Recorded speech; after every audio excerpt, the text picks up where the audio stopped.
So yeah, start off with grants and aid. So the current year budget was 10,000. We have 2,800 spent to date, and we have a plan for a direct repeat of next year with another $10,000 grant and aid budget. Okay, well, this is about the only one that I probably ain't going to monkey with, and what I want to do with this is keep 3,500 total and refund the rest of the taxpayers. Okay. And you want 3,500 as your level going forward? Yeah, that can include the 316 for the fee for Yeah. the service. There's just 3,500 total. Refund the rest. Okay. I'm curious, how do we do a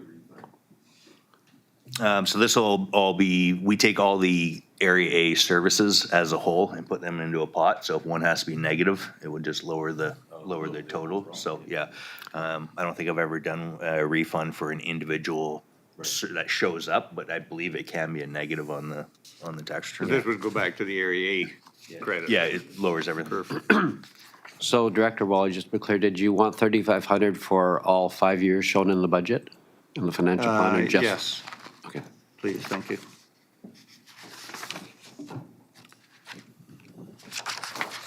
Okay, next one. Feasibility. I say there's a big increase there. What was that in for? It goes from 857 to 1526. So for that, we have a couple studies on the go, and then there is some estimated spending against that hasn't happened yet. But we have the two studies of the growing communities portion of the Walters Island study, and then another study that's funded out of the base budget. So that's spending has yet to occur, but the estimate was for complete. I believe they're both a study for Walters Island. We originally had, Right. for the water distribution. Okay, well, that needs to be done. So That just, can't be funded with gas tax, could it? Well, we have a portion of it funded with Growing Communities Fund. Yeah. But what's going to happen in January is I'm going to take the actual spend, and right now everything is projected spend. Right. So if that doesn't actually happen, we can defer the tax increase till next year when we Right. actually match it with the Are spending. feasibility studies eligible for community fund? For the the water? Growing Communities Funds is eligible for gas tax. It would be eligible for that too, as long as you're studying.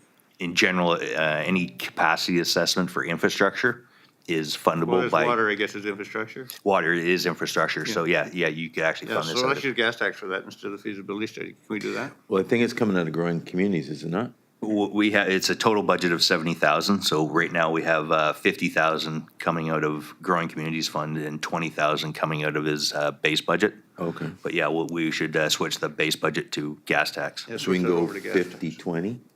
50-20, yeah, Growing communities and. the other gas 20 will be gas tax. Yeah. So that should reduce his requisition there. Correct, yeah. One of the, one of the considerations will be with the grant and aid, if we do end up moving forward on something, there will be some cost associated with getting elector approval or some other means of getting approval. Yeah, that won't be in grant and aid, though.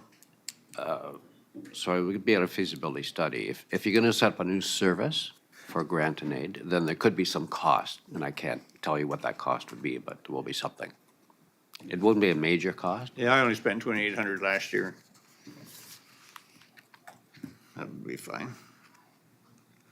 Okay, Duncan Bay, that's a 0, so that's good for fire protection. They didn't want it in the end. So, Well, yeah. Okay, go ahead. well, I was just Oh, gonna that's revenue I'm looking at. I was looking at requisition. I was going to say, Sean will be giving an explanation of where we're at with that whole process. We are still actively working with the city or trying to get a contract in place Okay. for 2025, but Sean can give you the details if you wish. Any estimate what it would cost them? Sean? The cost for the Duncan Bay Fire Service is $11,800 a year And how many people? for approximately 55 units, 55 properties. Are we including- doing a petition for that, or? We've done the petition, we've started the service. We have just yet to enter into the contract with the City of Campbell River to provide that service due to delays on their part. Okay. So because we were unable to offer that service in 2024, even though we requisitioned taxes for it, Right. we're proposing to not requisition taxes when the service hopefully starts next Okay. year. I understand. Now, just one question. In that contract that we're negotiating, will there be a clause in there that says that either party can terminate with notice or whatever? Yes, that's a standard in all of our contracts. Excellent. Okay, that's good for that one. So in that petition, we talked about it yesterday with Tiber Bay. So, because it's a small area, we can hand out petitions, and so people literally are signing, say, yeah, I'm good. So nobody would be in a position to say, I don't want this, because they signed the petition. Perfect. Okay, So up next is 271, the Cayucit emergency program. So for this one, we've just maintained a $1,000 requisition. It's to fund future endeavors. okay. Next one, noise control.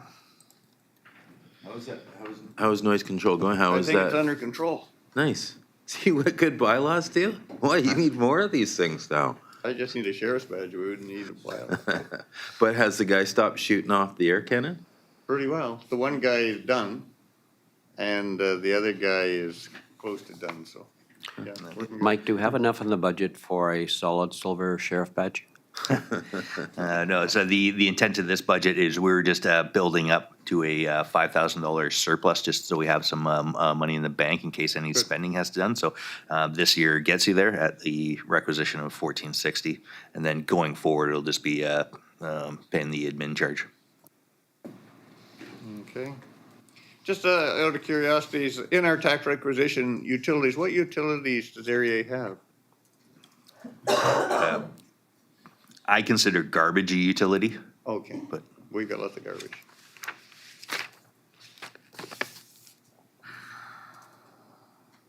Okay, solid waste 364 for Cayucit. That's basically determined by the solid waste board, isn't it? That is correct. Yeah, that reminds me, Azalea sent me an email asking if I would attend a 2-day meeting in Cayucit over their transfer station and the various First Nations that are around there. Is solid waste gonna be part of that? Do you know anything about this? Well, technically they should. I mean, because Cayucit's part of our regional district, of which we're part of that, so. Yeah, this is a Bellows, this isn't Tassus. Sorry, so, sorry, to say that again. Bellows, I think they must be getting a transfer station. I'm pretty sure. that Yeah, there it's was- Sabalis is getting a transfer station. Yeah, so there's a couple of First Nation reserves around Zabalos. We drive through it on the way Yeah, out, yeah, right? yeah. And they want this 2-day meeting to discuss this transfer station, but I'm thinking it's really a solid waste. It is. Yeah, isn't that something in April, I think? Yeah, or- that's the one. Yeah, it is. I mean, the opportunity to provide input or something, but the finances of it certainly got to be the solid waste service. I thought you were talking about Cayucit. Yeah, I was just curious whether we've invited somebody from solid waste from their staff at the meeting. I think they've invited us. Like, They have invited us. yeah, But I mean, if it's a solid waste function, maybe they should have somebody from solid waste as I well. think they are. I think they're championing this. Okay. Yeah, we're. Are you going up for 2 days? Yeah. Well, I don't know, 2 days. I thought it 2 was days. just a 1-day thing. Oh, Well, 1 day would be all right. I could drive back and forth. I think it Yeah. was 2 days. Anyway, we'll check it out. yeah, I'm going. As Elise going, I'm going. I don't know if you Well, guys. if you're going, And then we, I'll- engineering is going as well. Yeah, Okay, Yeah. we'll all go. yeah. All right, so that budget's fine. We don't have any control over it anyway. Sabred and area refuse disposal. That's the weekend cleanups. Exactly right. The one thing that bothers about this one is even though it's to my personal advantage, I believe it probably includes Duncan Bay and Race Point. I think they're paying for it. All right? The people in Racepoint? I do believe that's correct. The boundaries do, I think, sweep them in. They're probably unaware of that, but it's probably not legit. I'll say this, they're quite wealthy out there, so I wouldn't worry about those folks. Monica lives out Oh, I know she does. I run the road with me. I think they don't. there. Don't concern Maybe Annico's running her garbage in Sabred, I don't know. Yeah, it's the, it in the ocean. That's what I've been told. I know Okay. this is offside. Anyway, just, but yeah, you're correct. It's the entire Area A service area. So it was the old jurisdiction of the area. Yeah, well, we'll leave it for now, I guess. If somebody complains, I'll change it. I'll leave it on. Yeah. And it's true for all your garbage service. A large component of it is the tipping fees, which currently right now is estimate. As soon as the end of the year pass, we try and get everything there, but it's they're kind of hard to predict. That's right. Every $16 in tipping fees is $1 million in requisition on that board. We've been telling them increase the tipping fees, get rid of the requisition. Just, I'm not gonna put the mic on for this either. So had conversations with the CPRD over tipping fees and requisition, and I'm very curious to see what they propose if they push the tipping fees up.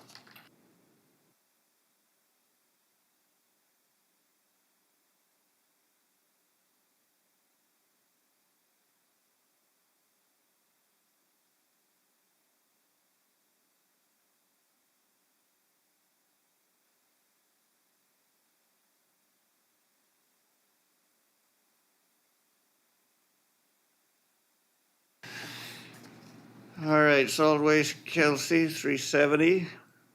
This is a contract, so that's just what it is.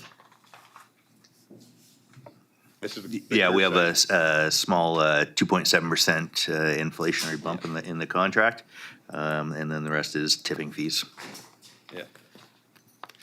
Okey dokey. Moving right along. House numbering. 534, that's a non-event. 554, economic development. So this one is same as usual. We're just waiting for a refund from Sayward, which I believe is supposed to be coming this year, and that was for the original fiber optic line that was up there. Yeah, what's the operating expenses there, 35,000? What are we doing? It's a transfer to reserves, so we have a big receivable from the village. They've been holding on to our funds. So when I get that funds, I intend to transfer them into reserves. Right now, it's actually set up as an expense line. So way back when I that understand. fiber line, there's a lot of water under that bridge, but long story short, they owe us some money from that. And Mike's bird dogging getting that, and that's just, would come from the village. Can we Yeah. turn them into a collection agency? We might have to. Technically, if you read the contract, any of the excess funds that weren't spent are supposed to go back to the original funders. Some of those organizations don't exist anymore, so I don't think Now, do we anyone's need actually. 35,000 in that? No, but it might as well, like, if you want, based on what you did with the grant and aid, and let's say there's 35,000, it has to stay within the service, but I guess you could return it again, similar to the others, and. Well, I'd net- resend it to the taxpayers. Yeah, we gotta get it first. Yeah, because within that service, let's say you're gonna spend it, it's economic development, it's likely, we might be able to spend it on broadband if we needed to, or you could just return it, yeah. But as soon as we get the money, you'll be first to know. Is broadband eligible for gas tax? Yeah, Yes, it is now. Yeah, so why would I use requisition? yeah. Yeah, can we, is there any anticipation when we'll get that, this year? Technically, your share is $5,600. That's the 8.9% of your original contribution. As I say, the other balance of it is technically due back to the original funders. Who's that? If the province. one was the province, Oh, one I was a see. small organization. So Yeah, for but- 5,000, might as well just leave it.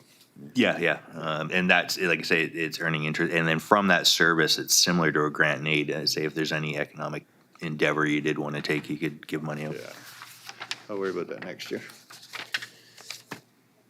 Okay, I just heard it, by the way, that there was some activity by City West in the village. Are we getting any closer here?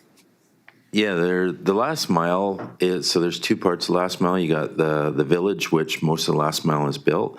And then we have a section that we were just talking about that's on the wire. What they're gonna do is two things is, the CRTC allows just a notice of, just gonna say replacement. So we've now built in from, what's the wharf? I always forget the name of the wharf over there, Wolf. Say it. Port Neville, yeah. So we had to relay from Port Neville in about a kilometer stretch. So I'm pretty sure they finished that. And so that brings us to the village. And we should be able to light up the village very soon. and then you just give immediate notice to tell us like the day before, say, hey, we're replacing that. So in the darkness of night, they're gonna do that and then replace that line, and we're live. But we're live at our landing now and say, So it should happen this spring sometime, right? well, they should be lit up in the village Yeah, this month. yeah, we're not fond of the village. What about the valley? Yeah, no, I know. The valley is connected to this line. I mean, the line we're talking about, you know, a week's worth of work, cause it's on the poles, you're just stringing this. Perfect, up, so perfect. We're sooner than spring. Perfect, okay, that's good. Okay, Cayuga Community Hall, and we're waiting for a great big grant one day in the Yeah. future. All right. Yeah, for that service as well, there's only $2,500 in it. Yeah. Any uptick in expenses is quite a big tax impact, so I guess whether or not you want to start saving up for anything. No, I think that one's gonna be dependent on getting a It's gonna either be a bunch grant or of free, nothing, yeah. big bucks. All right, Heritage Hall. No, I had a question about Heritage Hall.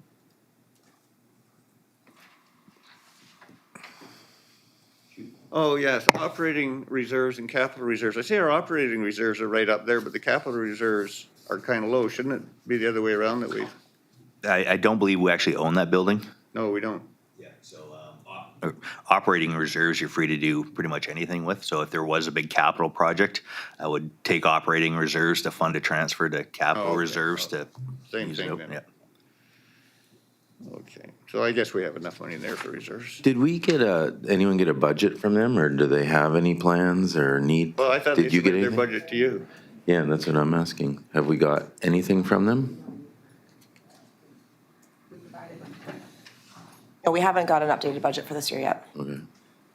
When do we usually get that? Do you know, or do they? For Sayward, it really depends. Okay. Have they communicated with you about needs at all? No, and they usually don't, but I think last year I phoned them up and told them to get on it. Okay, we can connect with them. Yeah, I don't know if they have a wish list. I thought they usually connected with you and if they had a wish list. well, only if they wanted a bunch of cash like for their generator or Yeah, something yeah. like that. Okay, we'll connect with them. If there is some, we'll let you know and, Yeah. and, I'm sure that if they want a small increase, that's fine. Yeah. An area is way too easy. You could maybe just tell me what I have unallocated, unappropriated in gas tax, just to make me feel good.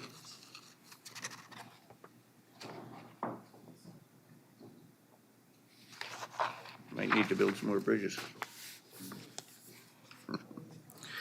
$337,000. 337 unallocated. That's not so much. Yes, the one project we do have for you is, you'll see the $527,000 for Sayward Sub-Regional Fire. So a portion of that is actually for 2027, just so you know. That's good.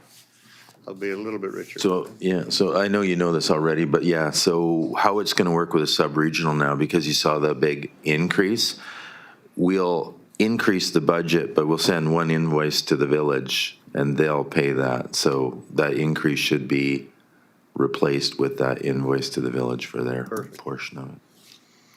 Okay, If I could go back, sorry, Director Wally, to the Sayward Hall. Their budget is basically the same. We haven't received a full budget for this year, but what we have received is an email with the request to replace the heat pump. And that request is about, I think, $12,000. right. That we could use gas tax funds, I believe, to fund. Might as well. Okay. Gas tax is always better than requisition. No, I think it just has to be I in a thought that public. was in the budget somewhere. Didn't I see that? Well, last year they did their generator. Essentially, you can give out third-party gas tax for anything for energy efficiency is limited to government-owned buildings, but they make an exception for regional district if there's an existing service agreement. So because we're paying the electricity that funds the pump, replacing that pump should save our taxpayers dollars because they're funding the electricity. I think that's the thought process they have. So you're saying it's eligible? Yes. Yeah, So sure, well, let's do that. Typically, the process would be to bring a bylaw with an agreement to the board. setting out the terms of providing this funding. And we've done that many, many times. But we'll put it in the budget first, though. Yeah. We'll put a Yeah, placeholder. that sounds like a strategic priority to me. Okay, thank you.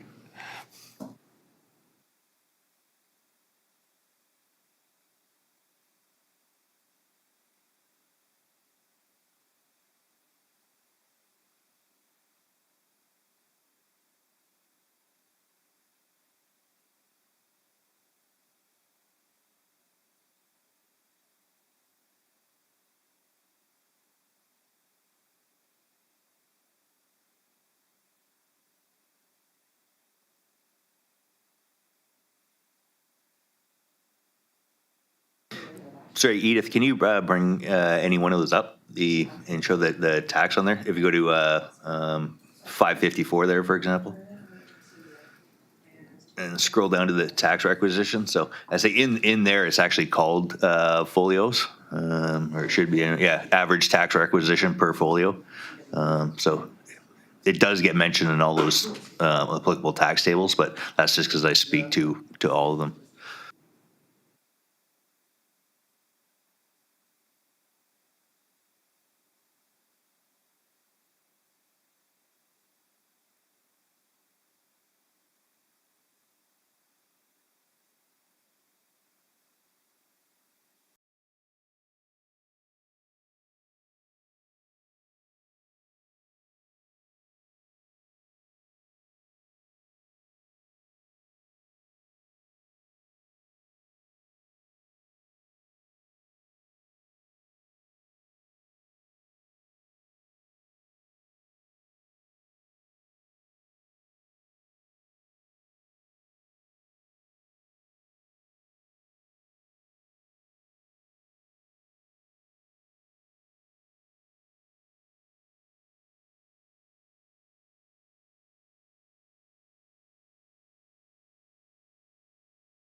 Can you hear us okay, Mark?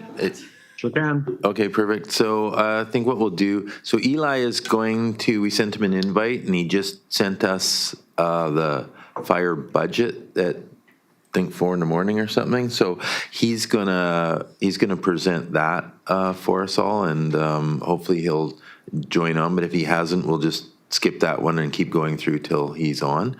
So just as we've done in previous years, we'll go through each individual budget. Mike will kind of give you a quick summary, or Wolf or Meredith or Aniko on it, tell you where we are, what we've spent, what we've typically done, and then you can give us some instruction on what you'd like to see, and we'll just go through each one. So can Mark see, can you see on the screen, Mark? I'm looking at the just list of different services. Perfect. So we'll click on and off those, because then we'll just click to the budget item there. And again, Mike will just give you a little background on each one, and then we'll just have a quick discussion on those. So we'll just go to grants and aid first. Okay, so for grants and aid, we set a fixed requisition last year of 30,000.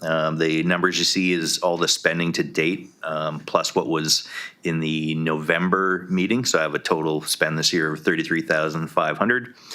Moving into next year, that will give you a grant and aid budget of $29,082. Okay, great. Yeah, I'm happy to keep tax requisition at 30,000 for that, and maybe have an increase over the next 4 years of 5% a year or something. So we'll set the requisition, or the balance, we'll kind of keep a 30,000 with a 5% annual increase moving forward? Yeah. Okay, perfect. All right.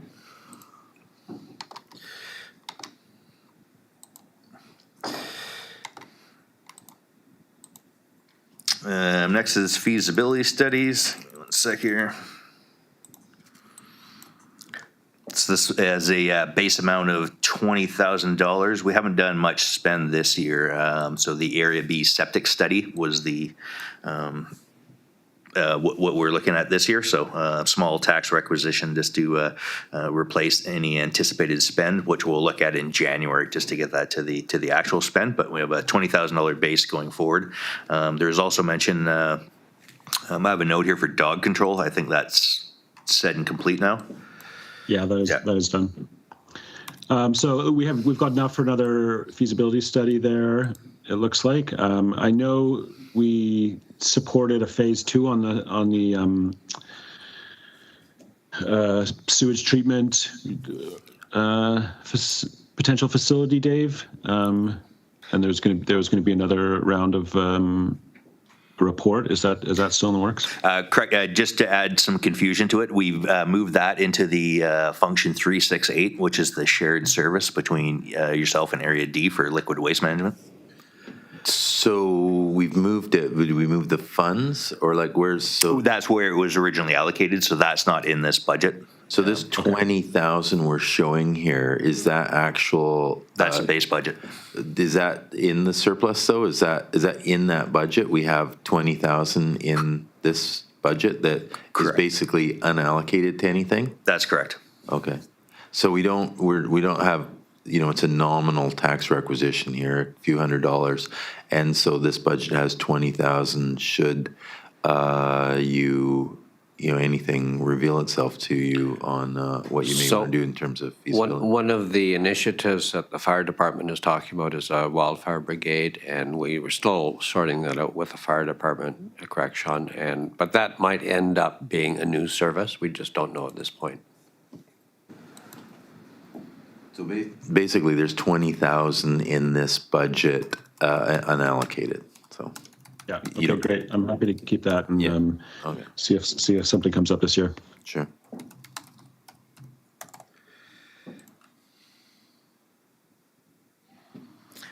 The next two are the Cortez Fire, which we'll skip over, and we'll move to function 374, the Area B refuse. We'll just skip them until Eli joins us here. I think we've reached out to him. Okay. All right. So as soon as he gets on, Mark, we'll just pivot and go back to them for. Great, thanks. So as far as 374, which is true for all garbage services, the big component of it is tipping fees. So we don't have the total estimated spend yet, which is highly variable depending on, of course, what gets collected. But we'll update this come for the January to try and get a closer amount. But everything looks like it's in budget. The Comox Valley or Comox Strathcona Waste Management said there was no tipping fee increase for 2025, but they're meeting in June to look at future rate increases. So we'll know more then. So your future budgets have a bit of inflation factored in, but we're more or less treading water for this year. Okay, I'm happy with that. I think I'd like to move 5K from reserves, just to bring that budget down just a little bit. Sure thing, yeah. Yeah, this one we had it just some reserve smoothing, so there's a $6,000 transfer in just to maintain the reserve, but we could lower that to zero if you like. Yeah, let's make that 5,000 less, so it'll be 1,603.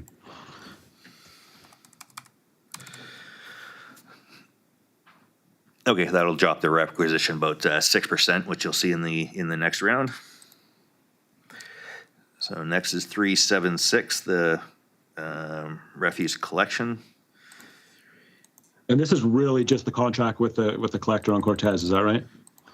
Yeah, that is correct. I'm just hoping to speak about this. We have a contract with the contractor. The rate increase is going up from 98.75 to 99.25. That's per the contract. The contract expires in March 2026. We're putting an RFP after that to select a contractor. Hopefully, she will continue doing this work for us. Yesterday, we introduced a staff report about Recycle BC updates. So the incentives are going up a little bit, and we have a fee adjustment. We're suggesting a fee adjustment from 120 to 150. We anticipate that the fees to actually collect the waste will increase after 2025. And so there are a couple of options to pull from reserves or do a partial increase from 120 to an amount that you feel is reasonable from 120 to 150, or to increase right now from 120 to 150. What do we have in reserves there that we could? We've got 90 in reserves for operating, so I'm happy to take whatever's necessary out of there. 10 or so. Okay, so Wolf, are you saying we're at 120, we're needing to go to 150? What is that, a home? Per dwelling, that's correct. I can speak a bit to this. So right now, for the budget, it's currently contemplating the rate increase of 115. That's already in the existing bylaw. So at $115 a home, you need $21,000 from reserves to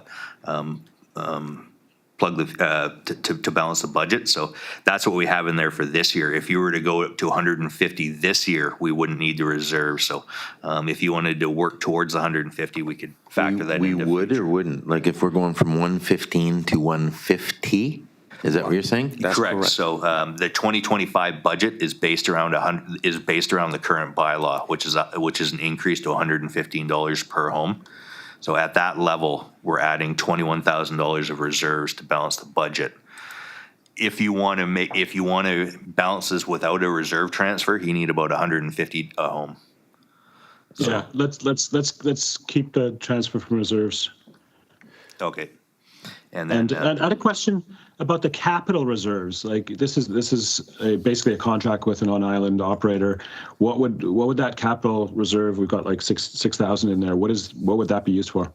I think that's a holdover from when we came from the Comox Valley, I would believe. But no, there's talk of a waste station at one point, but we've never contributed to the capital reserve because exactly the point. It's just money sitting in there earning interest. But what could we do with it? Like I agree with you, Mark. When we have administrative services, like things that don't have roofs over their heads, what we're trying to do collectively at the SRT is there's no sense having some of this money for, there's no administrative catastrophes out there. So it doesn't make much sense to us to maintain these. So what we're trying to do is from when the divorce happened, some of this money is to try and smooth it out and soften requisition and get rid of it.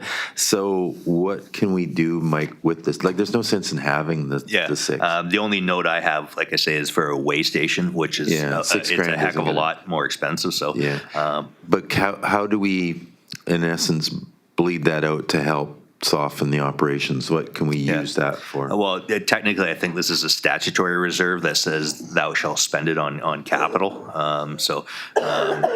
It's never been a problem because we both had a positive operating reserve and a positive capital reserve. Like I say, primarily we rely on that one, but it's within the service. I think you can get a board directive to actually move that into your operating. But like I say, if you want to subsidize, you got a total of, let's say our current projection for this year, 95,000 if you add both the reserves together. So there's plenty of money here for smoothing if you so choose to use it. And like I say, we have 22 allocated this year in smoothing.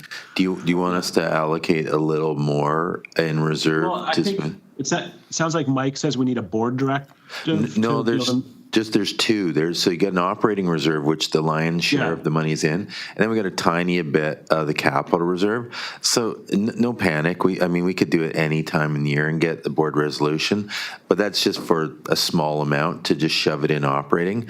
But if you want, again, because it is a collection service, you got a decent amount in the operating reserve. If you want us to smooth a little bit more out of that, we certainly can.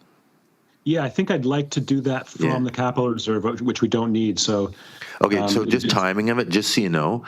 So with the budget, there's plenty in the operating reserve. So what we'll do is we'll dip into the operating reserve of that 6,000 or so, and then at some point in the year we'll bring a report with a recommendation on the board if that's what we need to do to shove one into the other.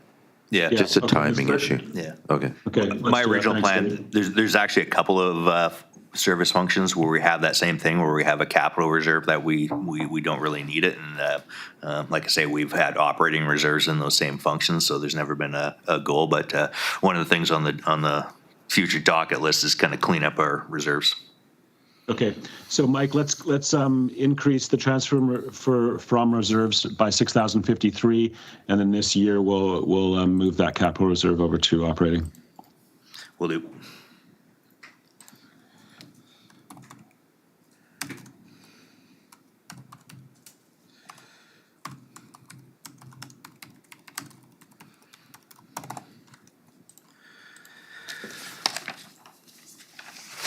Okay, where are we at here? Next one, 535 house numbering is typically a non-event, but happy to speak with it if you like. Yeah, I don't have anything there. I noticed the SRD did put out some like house numbering contest this year, getting people to better number their driveways. I don't know if this had anything to do with this service or not.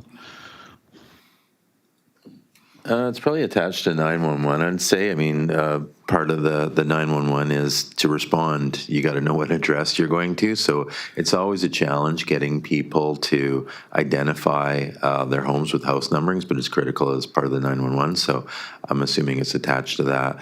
But other than that, like again, the requisition is, a non-event, and it's I'm sure to accommodate the allocation policy is what the majority of this money maintains to be, but we don't really spend anything out of it. Mm-hmm. And there's no way to close these things, right? There's once you have a service, you're just stuck with it. No, you can get rid of it, but again, when it doesn't have, really a financial impact, you can see we just keep carrying forward a surplus on it, so it's a non-impact, and it gives us the ability to do something should we need to. So it's kind of no harm, no foul. Okay. Okay, so next on the list is Area B Parks. I'll let Annika speak to it, but just from a financial standpoint, there's nothing that sticks out. All your contingencies and everything were under budget this year. We shift around labor, of course, every year, so it's been a bit of a reduction for you there. So overall, we have a very small tax decrease, and then we've just done a bit of requisition smoothing with a one-time lift there to the operating reserve for anything that happens in the future.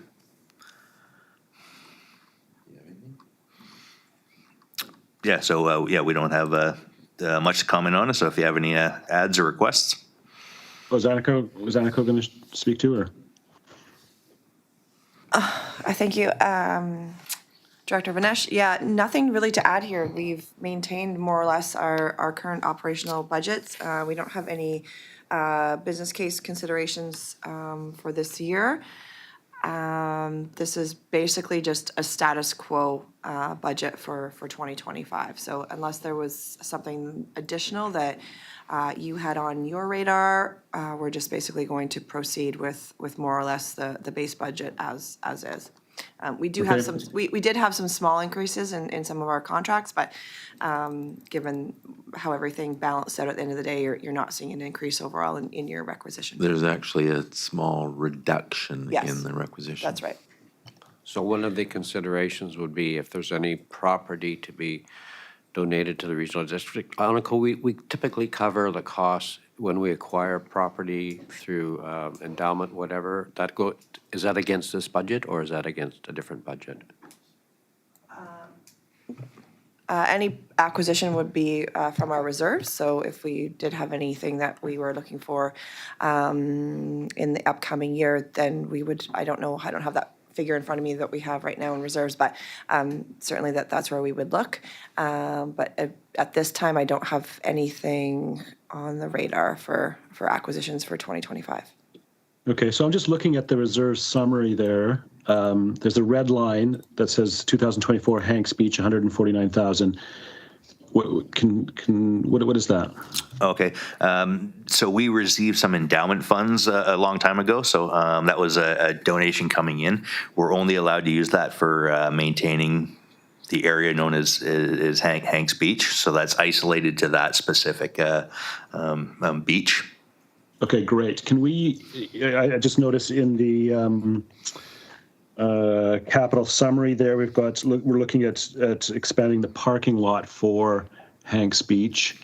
I'd love a few more details on what that would look like how many more cars would that be able to park, and then whether we can use some of that 149,000 for that instead of the gas tax. I can jump in here, Director Vinesh. Just in terms of how many vehicles and whatnot, there's a small pullout just up the road from the existing parking lot that's been identified as a possible secondary parking area.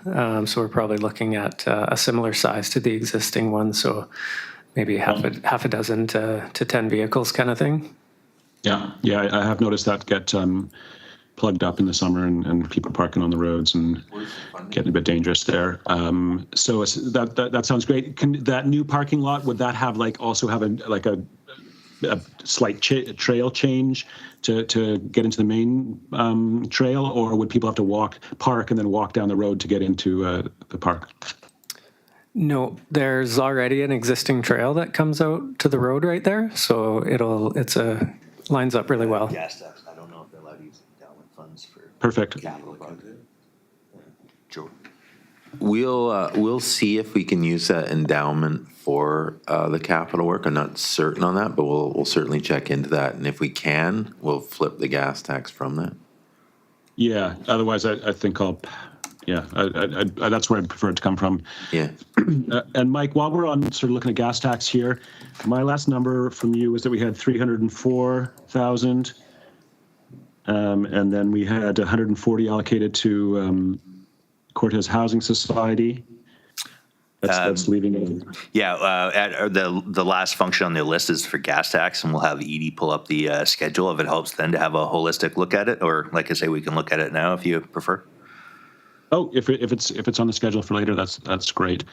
Yeah, I would like to review that. So the Carrington Bay pit toilet replacement, I think I'm happy to move forward with that one, but I would like the Hanks Beach one to be paid for by the endowment. Okay, we'll check that out for you. And then the trail network. Can I have some more details on that exactly? The 2024 carry forward. Yeah, thank you, Director Vinesh. Yeah, this is just an amount that was put in previous years, just to continue with any sort of trail network opportunities that we had coming forward through our consultation and any sort of beach accesses or trail connections that currently aren't existing. So we have used some of this funds for some of the works that have been done previously. I think we tapped into this for the Joyce Road stuff, perhaps the bridge that was done and that sort of thing. So this is just a bucket of money that we use where we can, where we do have additional trail connections or beach accesses that need funding for. So there isn't anything necessarily specifically identified for this bucket of money, but it's just there for when we might have opportunities from potential funding opportunities for grants, or something else comes forward through community consultation. Okay, and Mike, is this 634, is that already taken out of the 304,000 minus the 140 for the Housing Society, or is this additional now? Correct. Anything you see in a capital summary attached to gas tax is hooked right in, it's factored right into that gas tax summary. So you should see that there when we get to the schedule. Okay, great. We'll talk about it then. Okay, I'm happy with parks. Just the outline question there is the Hanks Beach endowment.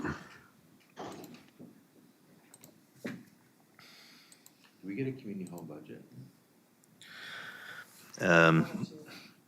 So next is the Cortez Island Community Halls. I didn't have an updated budget. I just put a 4% assumed cost increase for 2025 just for discussion purposes. Then, of course, I'm free to update that number as we proceed. So we haven't received a budget from either of the halls? I haven't. I think it was actually shared, but just maybe didn't make this budget. So we've received a budget for the Whaletown Community Club, but we have yet to receive one from the Southern Cortez Community Association. So the Whaletown Community Club budget that we have just recently received has an ask of, where is it? Sorry, I'm just trying to pull up this document. All good. Total anticipated budget from SRD. So their ask is $28,375 for 2025. And what was the 2024? Mike, do you have that figure there? I have a total budget here of 185. Yeah, that would include both Southern Cortez and Whaletown. 27,825 was last year's. Thank you, Jacob. Okay, great. So that seems reasonable and in line with what Mike's got there. And are we sort of actively chasing Southern Cortez Community Association, or? Yeah. That's right. We hope to have something prior to the next iteration of the bylaw in the new year. Okay. Okay, the last one I have on my list is heritage conservation, which is just kind of holding steady. So I say in the past years, we've had a nominal requisition just to try and build up some operating reserves for future projects. And currently it's just a $253 requisition to hold the line. Okay, that's fine. Just going back to the community halls, I'm just noticing we got 38,000 there in operating reserves. I'm happy to decrease that for whatever the increase is this year. Okay, so you're just looking to hold the requisition steady? Yeah. Yeah, okay. Assuming SCCA comes back with a budget very similar to last year.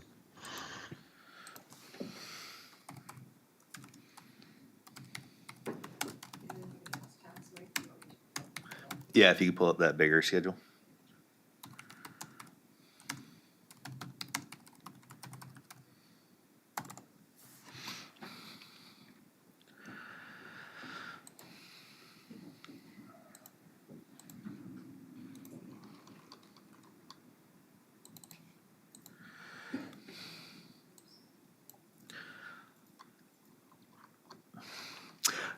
So just while Edith is doing that, so just a reminder, the new Community Works Fund agreement, they want you to look to allocating all your applicable money. So I have that 2029 plus long-term asset management commitment is just a plug of anything that we have not specifically allocated to a project.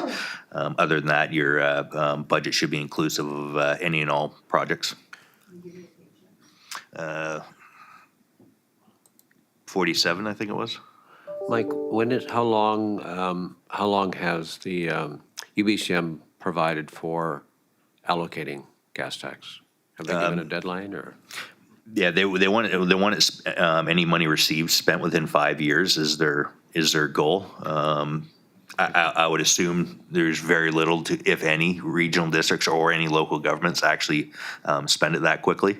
For a long time, UBCM has had a problem of, or not a problem, has stated that they're trying to encourage more spending. That's why they've been loosening the guidelines going forward, just because they've noticed a lot of people are accumulating these funds and they want to deploy it onto infrastructure renewal to tackle the infrastructure deficit. So, but no, every year they hold a meeting and try and encourage spend. They want big regional projects and the money to get depleted and signs along the highways and such.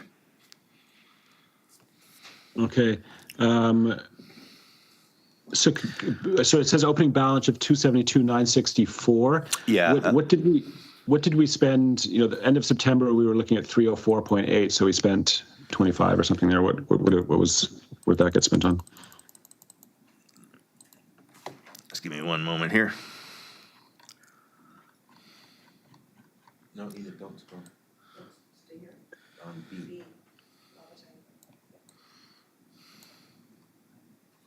So just while Mike's doing that, so we've got, just because I know I've chatted with him about the Rainbow Ridge Roadworks there, I know Sadhu has got some other ideas. So whether, we'll just rebrand that and see what project plans, ideas he has. It looks like the road isn't going to work so well within the gas tax and what they want to do, but I know he's got some other ideas. So, we got the 140 there and call the Rainbow Ridge Roadwork, but it's likely just going to change to something else, and I'm just trying to connect with him over that. Yeah, it sounds like septic is what they're looking for. Yeah, that's on his latest one. So again, I wouldn't worry too much. This is Rainbow Works Road. We both know probably that's not going to continue, but it'll pivot to something else, I imagine. Yeah. Okay, so that's going to stay the same. The 55,634, you're saying this is just allocated in the parks budget right now, but no specific projects for it. Yeah, correct. It's just a plug line to show a zero unallocated project. Then as far as the spend this year, I know we spent the. Anything in 2025 for that? Not specific. It's just we put a bucket in there. But in 2025, you don't identify anything. That was 2024. But it's a carry forward standing capital so that if we need to do a capital. Yeah, but it's not identified in the budget, as I'm saying, it says zero in 2025. You didn't carry that forward, right? What's that? What? You didn't carry forward the. When I look at the 55 in 2025, I thought it just. Yeah, the 55,6, that was that parks project we just talked about. Yeah, I'm saying, is that identified in 2025? Oh, yes, it is. Yeah. Okay, so the parks budget had that as a carry forward from 2024, but you're saying that's a new thing for 2025. Okay, so I carry the budget forward. So we had the budget in 2024 and we had the budget in 2025. I projected zero spend. So it's in that opening balance number, there's been no spend, but we have a 2025 carry forward of the entire amount. So my assumption is for the budget is that we will spend 55,000 in 2025 and close off the project. Do you have $55,000? Okay, but we don't have specific projects tied to that yet. That's just sort of an allocation. That's what I hear yet. Okay. Yeah. So just Director Vanesh, so I don't recall how much this budget was initially. If memory serves, this was in here prior to 2024, so this amount has been used for specific trail work previously, and as that amount is reduced, we just keep carrying it forward because it is for a specific project, although it's a broad project, which again would include any sort of phase 2 beach access work or any trail connectivity works that are identified either through our current planning projects or where funding opportunities may arise. So we would have matching funds. So these funds have been accessed and have been used previously. This is just what's currently remaining in that specific line item. So in 2024, I don't believe we accessed any of that amount, but we're carrying it forward to 2025 with any intention of, if we're able to do any additional beach access works, that we would access these funds. And again, if any funding opportunities arise, that this would be used for matching funds for those projects. Identified in their active transportation network. Okay. Which would also fall out of the active transportation planning works that are being done right now. So you're saying some of this has already been allocated towards a grant application where we're doing matching funds? It has yet to be, but it could be. Okay. Okay, so it sounds like it's all unallocated right now. We don't have specific projects for it. Correct. It's available. It's not allocated to anything specific. Okay. I think I'd rather keep it in the gas tax and then, allocate as specific projects come forward. Yep, I can remove that. And then the Hanks Beach parking, hoping that can come out of the endowment for Hanks Beach. Yeah, no. Carrington. Yeah, no guarantees on that, but we'll look at that. Okay. And is that needing to check in with the initial funding agreement from the funder, or is that? Yeah. Yeah. We'll see what restrictions came with that contribution. Okay, thank you. The Carrington toilet, happy to move forward with that. And then the other thing we've got in the works is this pickleball, or tennis, pickleball, basketball court, that I'd like to spend 50. We can, okay. We don't have to allocate that in the budget. If you want, we can. I mean, it still has to go through kind of the gas tax filter, if you will. So, I mean, it does no real harm if we allocate it. If it doesn't pass the test, we just unallocate it from that. So, if you want, we can plug something in there for. Just so you know, we actually have a lot of our gas tax projects just get done by amendment. So a lot of the grants and stuff we get, like a lot of Area A stuff that just come up through the year. So that's always an option for you, just so you know. Okay, but I'm also hearing that we do need to allocate now. Like we do need to have a plan for all this. The province is looking for that. Yeah. Okay, so let's stick that in there then as an allocation, regardless of how it changes. And then just back to the question, Mike. The 304 that we had starting end of September, and now we're down to 272. Can you just let me know what we'd spent on? I had the Quaz Park capital project, 20. Sorry, one sec here. You didn't have a project. You said you didn't have anything else. And Eli, I just want to say hi. I see you here. We'll get back to fire shortly. We're just talking about gas tax. Sounds good. Sorry for keeping you guys waiting. Sorry, we had the Quaz capital project was the spend in 2024. Okay. Can we scroll down on the screen that you're sharing with me so I can see where we're at right now for remaining based on what we've got in there? What is that number? So it says, 80,000 remaining. Is that, am I reading that right? No. Okay, so right now it's all unallocated, so. Yeah, that's just that's just a plug figure. It's your balance. Like I say, I'm trying to show a completely allocated balance. So Yeah. all my reports going forward, you're going to have it'll show a zero unallocated balance, but you could just look at that 2029 plus long-term capital management plan. That's, I guess, yet to be allocated. The other thing too is for all the capital projects, whether they're gas tax or funded anything else, I wait till about the middle of January, and then I know all the spending, and I establish the actual true carry forwards for any isolated project. So everything you see now on the schedule is all subject to change. Like I say, when you originally allocate a budget for capital, I just keep carrying forward that amount until the capital project's done, if that makes sense. So a lot of the numbers you see here as far as carry forwards and everything else is just an estimate. There could be an invoice in the mail, or I guess not in the mail right now, but in somebody's email box for $20,000. So like I say, I just adjust, but all the capital stuff isn't funded by taxation, so it has no tax effect. Okay, so let's just scroll up there again and just summarize here to finish.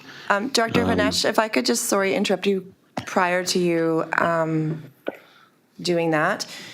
I just want to go back and reiterate what we were saying about the current funds that are allocated for the Cortez Island Trails Network, the $55,000. Again, although this is not specifically allocated for a project, these funds are for if we are successful with any grant opportunities. When we ask the board to support an application to the Active Transportation Network Plan for Electoral Area B, we need matching funds. Those matching funds would be in the amount of up to $50,000. So we were banking on having these funds available in this gas tax fund to be able to support that budgetary requirement. Now, we don't know that we've been successful as of yet, but if we are successful in the spring, we no longer have funds available to match those funds. So as directed by the board, we have matching, or we are supposed to have secured matching funds for that project in the amount of $50,000. If we remove this, we will not have that. Great, thank you for clarifying that, Aniko. So let's change that to 50,000 then, and instead of calling it the Cortez Island Trails Network, let's call it for Active Transportation. Was a plan, right? I think the application was for. That would work, yes. Cortez Yeah. Active Transportation Network Plan. Yes, thank you so much. And then taking the parking off.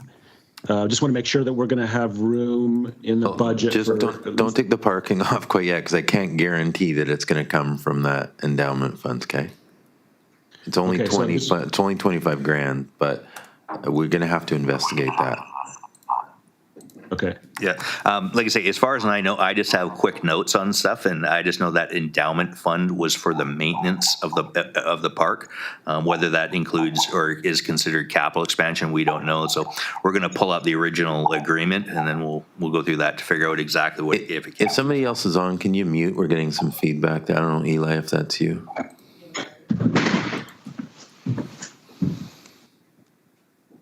you okay? Thanks, Eli. Okay, so yeah, I guess I'm saying if the parking expansion can't be covered through the endowment, I'm hoping it is. I'm assuming it's a local person that hoping that'll work. I just want to make sure we have at least 50,000 in here for the pickleball. So where are we at right now for our remaining, Mike? I'll have to do the math and adjustment. Like I said, I do a big adjustment at the end of the year, but if you only need 50 grand, I think that's going to fit in. Okay, and then we're getting another 63 or something this year, right? Yeah, I estimate it. You're going to be 65,000 this year, and then you'll get, of course, 65,000 next year as well. So, yeah. But yeah, once January comes around, I'm going to rejig all the numbers, and you'll have everything gets more accurate from here on out. We can allocate though $50K for the pickleball in here. Yeah, let's call it sports court rather than pickleball, because I've had people be like, "We want tennis, basketball." Yeah, all good. Great. Okay. Thank you all for that. Should we move back to fire?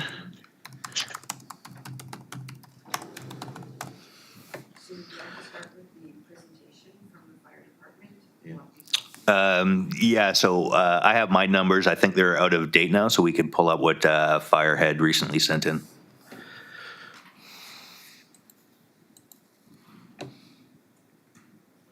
Yeah, I saw that, Doc. It looks like rather than operating expenses of 434, they're looking at 388. Somebody pulling it up. Oh, this is the first responder? Okay. Just hold tight, we're just pulling something up.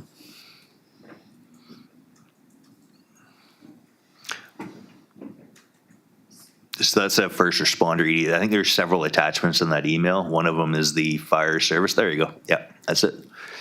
If you can make that a bit bigger.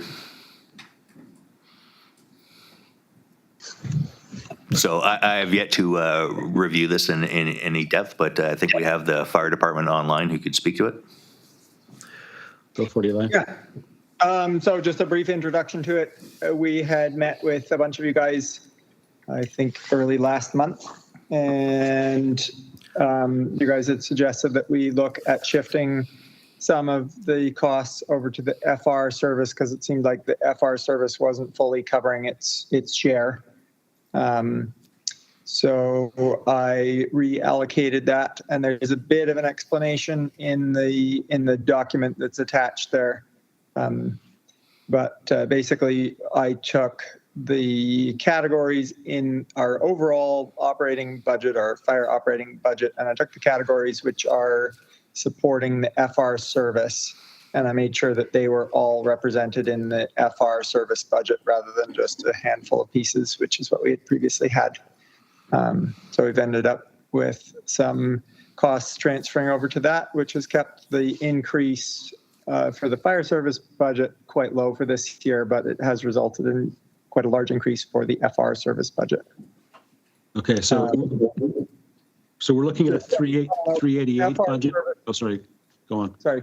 The final note, the FR service budget is actually only a small increase over what was the original projected cost of it, corrected for inflation. So the inflation adjusted FR service cost, The other one. I believe, would be around 30,000 for 2025 based on the 2019 estimates. So we're actually not far off of that, even with the increase. Okay, so Mike, I understand you need to sort of drill down into these budgets, but assuming that the 2025 fire service is now at 388,618, and the first responder, I think that was 33. Can you just quickly let me know how that shifts things, Mike, as far as tax requisition? Sorry, what's the? Well, it looks like the fire budget's 374 to 388 plus or minus, and the first responder is 22 going to 33 or 34. Yeah, that one will take me a little time. The problem is. The problem is the. Can you mute for a second, Eli? I think it's you that's giving us the feedback. Yeah, I've got my headphones in, so it shouldn't be me, but I will go ahead and mute. Okay, we'll try that anyways. These are under different service areas, so the math is a little bit more complex. Okay. Yeah, because the first responder, I believe, is the whole island, and then the fire service is a limited area. Okay, I would say just looking at the numbers, Mark, from going 374, 388, that looks pretty small, and even though the percentage in the first responder is significantly more, the totals aren't massive. I don't anticipate they'll have a huge impact, but certainly we can put those into the budget, the numbers that we got here, and we'll show you the impact. We won't be able to do that today, but I'm assuming, and Eli can speak to this, that we did chat with them, and you got the first responder, and then you got the fire service, and we thought there needs to, you got certain services using and expending certain things, and what we tried to share with them is like, let's represent those truly instead of one looking to kind of subsidize the other. So I think what that did is make the projected fire operating budget lower and increase the first responder, but the numbers don't look collectively massive. I don't think it's going to have a big impact on requisition, but we'll show that certainly when we present the budget. Yeah, exactly right. What Dave was saying, if the overall total between the two doesn't change, you'll just have a differentiate of the per cost. But so like say if the overall total didn't change and first responder is the one going up and the first responder has a bigger service area, it should have a net benefit overall. Okay, thank you, Mike. And Eli, if you could just explain for folks that are watching this online, people are just trying to understand what exactly is happening. Can you explain how the fire department works as far as the first responder and the calls that you're getting and why we're doing this? Yeah, and just 2 points to touch on briefly. The other change that we made, which is in the notes there, is at the meeting, you guys had suggested we consider dipping into the operating reserve to spread out the increase from bringing the buildings R&M category back into it. So in the current proposal, we've spread that out through to 2028 in order to lessen like a big impact from bringing that line back into it. So we have proposed funding $15,000 out of the operating reserve this year and $5,000 from our savings just to reduce the increase there. And if you look at the second pages of both of these, the 5-year, you'll see that the SRD or the fire service in gross increase is 3.8%, so just barely above inflation. And the FR service gross increase is 53% over 2024. And as far as the service, the FR service, this is the first full year. 2024 has been the first full year that we've been operating as a medical first responder department under the FR service. We launched the service May of last year, and it's accounting for well over 50% of our calls at this point. And the direction I was attempting to follow was to kind of balance out somewhere between the added cost of the service. So if we take our fire operations and then how much more expensive is it based on doing the first responder service, and what would it cost to support the first responders service independent of the fire department? So it's kind of a balancing act to come up with a figure that feels fair and representative for the FR service portion of the budget. So that's essentially what I've done. And overall, the FR service has quite substantially increased our call volume. I think we are around 50 FR calls so far this year. Sorry. Just for clarity, we want to budget. We get the feedback from you, Eli. I apologize for that. I just wanted to confirm. So we want to do the budget at 388 for the fire. I heard 15,000 of a reserve transfer, and then we also want a capital reserve transfer for the used portion of the 71,666. Is that correct?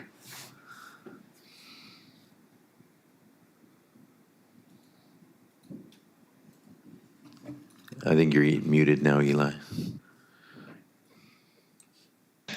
Teams is not my favorite. Yes, that's correct. Okay, and are you good with the reserve transfer, Dr. Vinesh? That's the capital reserves? Well, that's my concern is the capital budget. I just had a brief look at it, but it looks like it's just accounting for the fleet. It doesn't account for any of the buildings or the other equipment. And then I saw there's also a difference between buying the fleet used and buying it new, and there's quite a bit of variance between there.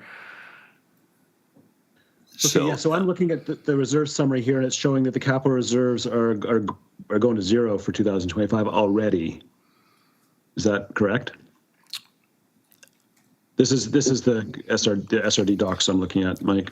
Yeah, well, we had full spend, I think, this year on the existing the existing project. If I just look at spend to date, we would have some left over, but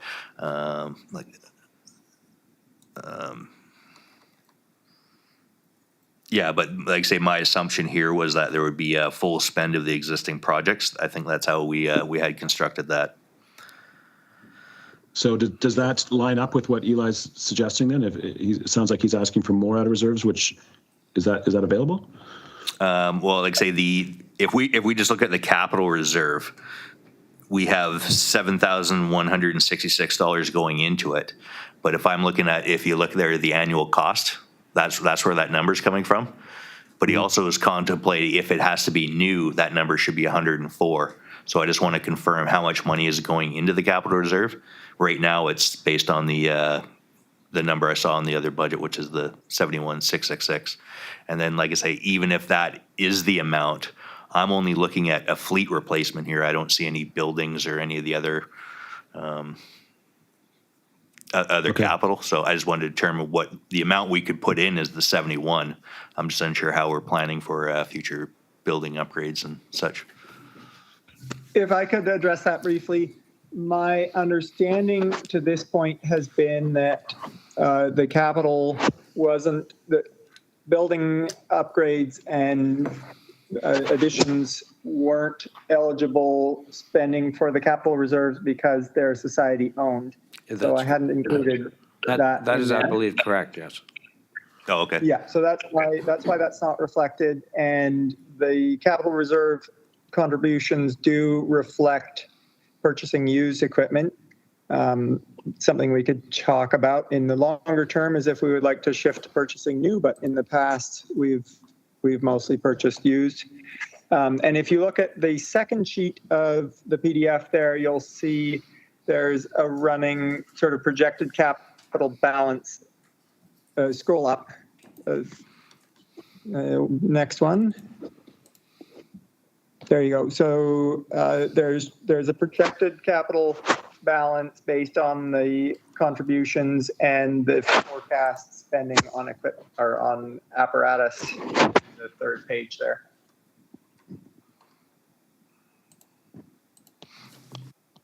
Okay, yeah. So Director, sorry if you can mute again.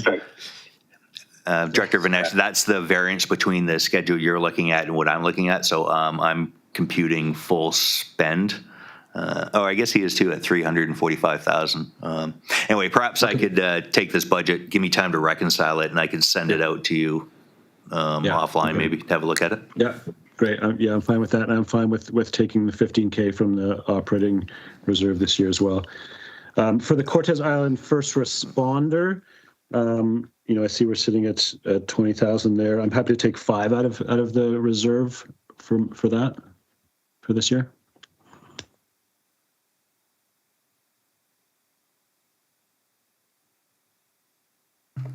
Just for clarity, so the 250 South Cortez, the draft you saw had 10,000, so I'll bump that to 15,000. And then the 251 first responder, when we originally set the service up the first year was high to put money into the reserve. So I show a balance of approximately 25,000. So we can put in 5,000 from the. Or let's make it 7,500. Okay, so just very quick math, and again, don't hold me to this, but so if we just take the first responder budget of the 33,948 plus a $7,500 offset, it looks like a 19% increase to the first responder, and then in the function 250, it looks like we're down to a 6.1, but I'll have to, again, these are hot off the press, so let me double check them and I'll send them out. Okay. Great, thank you, and thank you, Eli, for coming in and explaining this.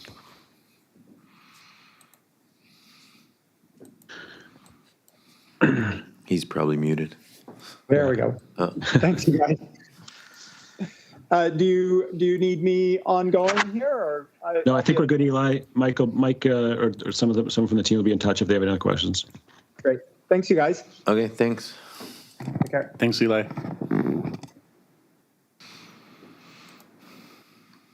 Okay, are we Yeah, I think we're done. I don't think we have we're good. any more. Yeah, and just to support Eli in that, I think, and what we're trying to do is with the first responder is have that service truly reflect their expenses, and it wasn't. It kind of makes like the fire department is spending more on the fire when they're really not, right? So even though the percentage looks high, if we can get over the hurdle of making the appropriate adjustments, then they'll both move, in an appropriate direction instead of the fire department, offsetting their costs. Yeah, that makes logical sense to me. Okay, so other than that, do we have anything else? If I can, Director Vanish, just looking at our agreement when we purchased or when we were provided the Hanks Beach lands, it's quite general in nature. So the endowment was provided to the SRD to fund the perpetual costs associated with the ownership and management of the land. So I think that, to assist with appropriate access and parking to the park, that this would be considered something that would assist with the overall ownership and management of the lands, and we could access those funds to fund the parking lot expansion. Perfect. Thank you for confirming that, Aniko. Mike, if you could take that out of the gas tax, and we'll just put it under the capital tab. Does that make sense? Yeah. Awesome, thanks.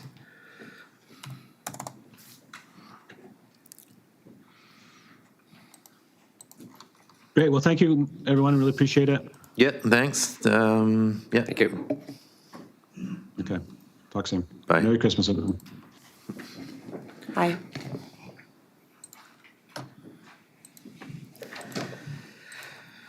Time 11. What is C? Is it 1? Yeah.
We start with function 127, grants and aid.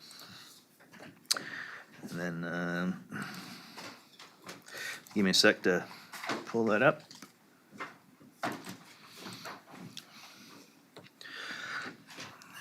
So the director and I discussed a bit of this on the break. This has a $30,000 budget. They spent $12,000 to date, so there's a healthy surplus going forward.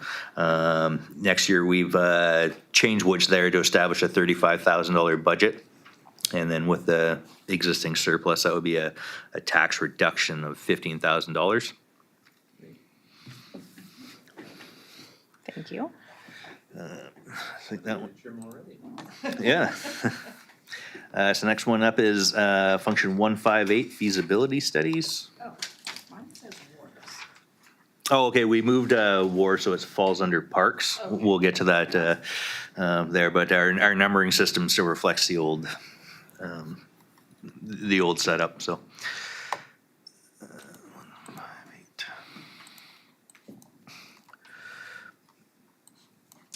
So quite a bit of activity here. This has a base budget of $30,000, but we have a number of studies going through, some funded by the Growing Communities Fund. That's the $200,000 for the water well exploration. But we also have, as far as the carry forwards, we have a water source study for Q Cove. And then $5,000 and $10,000 for the curbside collection study, and then the $10,000 for the referendum on the curbside collection study. So I'm not sure if you have any additional studies planned. I just have a comment. So just for clarity, the 200 for the water well exploration, we've kind of put a pause on that based on the last report we got and the amount of wells that need to be drilled and so on and so forth. So do you agree? Like, we're not, even though it's sitting there in the budget, we don't have any plans at this point to kind of move forward on that based on the last report and the need for so many more wells to drill and more money. So it's happy to sit there just so that it's clarity that we don't intend on doing anything right now with that. I think that was a decision that we have made previously. good. Was that just that the with the new report saying that we maybe needed like up to 11 wells, there was that's a pretty high cost to start drilling a test well. I think unless we had a much more comprehensive plan, and I don't think that we have that quite yet. No. And what's the carry forward on the water source study? The carry forward amount that we have a water source study of $19,000. Right now it's on hold. This is basically we're dealing with the steps of communicating with the First Nation to find a solution to both water and sewer. Where's that money coming from? Like, was it grant or was that requisition or? It's out of requisition. Okay. All right. So that was a previous amount for that has been requisitioned. So it's sort of Carry just forward. again a carry forward Yeah. on pause until we Yeah. maybe need to tap into that fund. Is that correct? Correct. Okay. I have a couple of questions on this one. There's two items around curbside collection. One of them is that there was a study, which I think we completed. Am I correct on that? There's a study and there's a referendum, Yes. and both of those have line items here. And I felt like we did the study and there wasn't an opportunity to do a referendum because there wasn't a willing purveyor of this Yes. service. Yeah, so with regards the curbside collection, we finalized the cost. We did the analysis and on return on investment, and this is currently being reviewed by the nation. That's where we are. So they're Oh, looking this was into in this. conversation with the Weewakai as well? Absolutely, yes, absolutely, yeah. So we're waiting to hear back from them. They replied 3 days ago back to our request that we sent earlier September. We're gonna meet with them. If it's not before the year ends, it will be in January. So we're trying to set up a meeting and we're going to discuss both water, sewer. And solid waste or curbside collection as well? That's Okay, Yeah, wow, so- Yes. great. I think, so what we did was there was not interest from commercial haulers or the costs were kind of they're really high. And then we'd heard that the nation was looking at curbside collections, so obviously we don't want to both go at those independently. So look if there's an opportunity for us to do something in collaboration with the nation. And if not, then I think, if memory serves me correct, the report says there might be an opportunity for independent contractor to possibly start a business on Quadra to do curbside collection, but the larger carriers weren't interested or the cost was too much? That's correct. We can do an internal analysis as well. If it's this low priority or they're not interested, we will have to look at this from a different lens. I think that the thing I would just say about that is that that previous study really focused on providing service to all of Quadra Island, which included all of the gravel roads. And there was that concern from the commercial haulers that that didn't fit in with their, I don't know, business plan or something. So if we're looking at it again in the future, we might want to look for the information on two separate, like to ask about the entire island versus the paved sections. The accessible sections, but they consider it more accessible because they don't want to reach those areas. Yeah. That might, okay, great. Well, to be continued. Sounds like. And just for clarity, some of the carry forwards we talked about, they're just spending estimates at the moment. So as we move forward through future iterations, we'll get to the exact amount of spend. So you might see those $5,000 and $10,000 change a little bit. Not the 10,000, but the 5,000 will. So it might shift downward or? Yeah, we've essentially, it was a $20,000 budget. We've estimated about 15,000 spend this year. We're only at 10,600. So I was just letting you know what the carry forward amounts might change for this or any other project as we. Well, that's interesting because then maybe we would not need to have as much requisition. Is that what I'm hearing? Yeah, that's correct. All our 2024 data is based on a projection at this moment. So as we move into this service, garbage, tipping fees, we're basing everything on a projected spend amount. So like I say, for the carry forwards, you're going to see it tweak around and adjust a little bit. So the budget shows 34.5 in 2025. So that is a decrease in what what the budget level was in previous years. Which one is this too? Is it feasibility studies? Yeah. So looking at that, like it's whether we anticipate more to be done in 2025. So there's 35,000 plus or minus in there to look at anything in 2025 basically. Anything new? Yeah. So if you- all if of the you think- amounts that are surpluses that are showing on here, the projection of surpluses, those are all carry forwards. Yeah, we're anticipating that, based on the numbers that we have, that there'll be 34,500 available in 2025 for a feasibility study or studies. So if you're comfortable with that level, that number, great. If you want more, add more to it, so.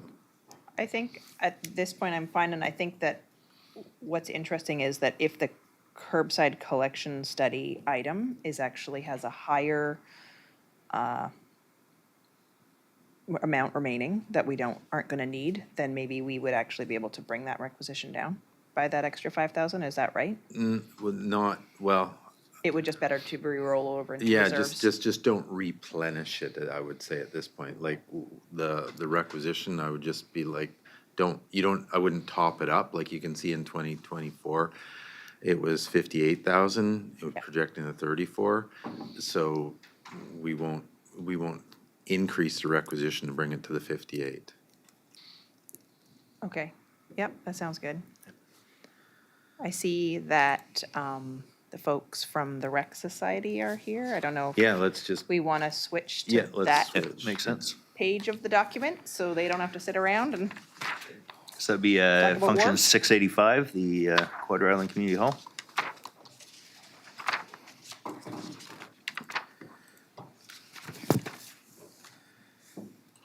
Jacob, you just want to slide around? So they can. So just some preliminary, everything up on the screens just based off estimate of a 4% increase. Other than that, it's a pretty straightforward year-over-year budget. Hello to Rebecca and Rory. Just use the mics, just. I have my mic on. Oh, them, okay. There is these little buttons at the bottom here of this. You just need to turn the button on so that the mic lights up red so that everyone can hear you that's listening in online, all those eager viewers. There you go. Ah, there we are. Okay, so that's on. Yeah. Oh, yeah, and oh, do this. Loop. Ah, I see. Okay.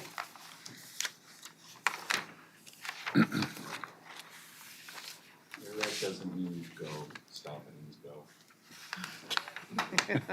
It's useful. Are we gonna have a presentation from the Rec Society first or the planners? Yeah, we can just or- pull we must have the digital budget here, we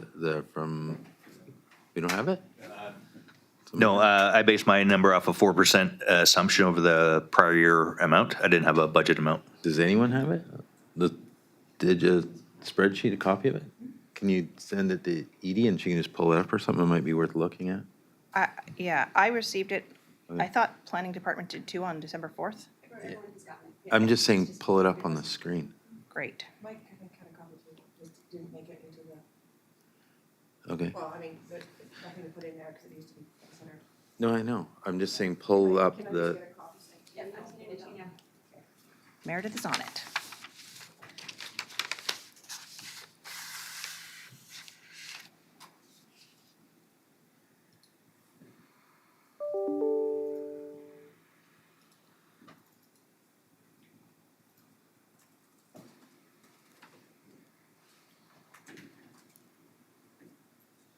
I do have some paper versions if people want it instead of. Do you want a paper copy, Dave? no, oops. Okay.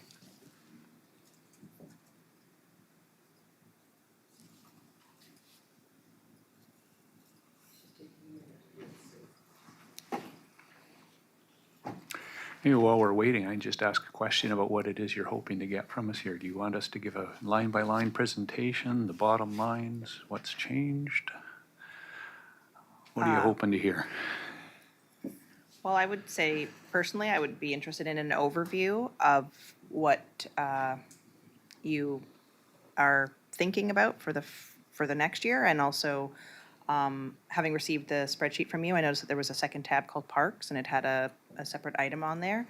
And then I also noticed that there was a note at the bottom of the document, which was sort of comparing. It was a little bit confusing to me. Okay. Talking about column F and G and deficits Yeah. We can and so on. explain So that. maybe Yeah. you could go into that a little bit. Sure, yeah. Yeah, I'm happy to just go through it line by line if that is what Well, people. maybe we should just talk about what happened last year and the explanation of that thing in the Sure. corner. Once it's up and people can see the little note that Robin was Well, referring we to. can do the note at the end maybe, or further, why don't we do like Yeah. a bit of an overview Yeah. Okay. first? Okay.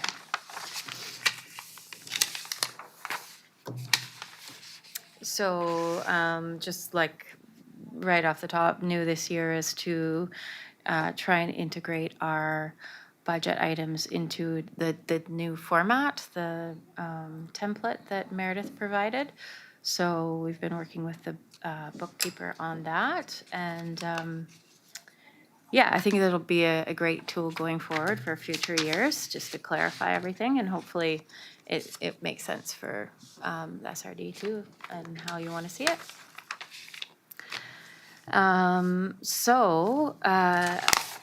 Yeah, I mean, how I normally go through it is just explaining each line of what we are asking, but you can see that we're asking for the 261,077 in the 2025 budget request. And that's up considerably from what we received in 2024, but we did ask for more than we received in 2024. So, So yeah. just for clarity on that, is it, Mike, is our budget number that we had in our budget 185? Correct. And what did you receive in 2024? Both, they would have. Mike. Sorry, I thought you were calling me there. They would have received 185 as well. Yeah. So I don't get it. We originally requested, I think, 216 last year. Okay, so just for clarity, how it works here, I mean, the board approves a budget, like, so you're here requesting 261,000. Correct. What the board receives, so what the board accepted in the budget or approved in the financial plan was 185, just for clarity for myself, but you got the 185. We did, yes. So, and again, I'm not trying to split hairs, but when you say requested, like, you can make a budget request, but the approved budget is what we're committed to give you. So we gave you the committed budget. Yeah. Yeah, okay. Yeah. Yeah, and that goes back to the paragraph we were talking about in the down corner. So you requested 216, but I felt like last year because there was some challenges because, and that's why there's this new spreadsheet that's being used this year. Yeah. From the community services point of view, that they wanted a little bit more clarity on Yeah. the expenses and how they related to the service agreement. Am I getting that right? And that maybe the 216 felt like it was an appropriate amount because it was including some line items that shouldn't have been included, so it was reduced to 185? I think much of that is correct. Some of it maybe not quite. So we have been attempting to get a budget and financial statements that are in line with our financial reporting requirements. So it's not necessarily just a community services requirement. From a financial perspective, from our financial services department, we are unable to clearly report back on what we've received from QRS since the beginning on their financial reporting. So really needing not only just to break it out from a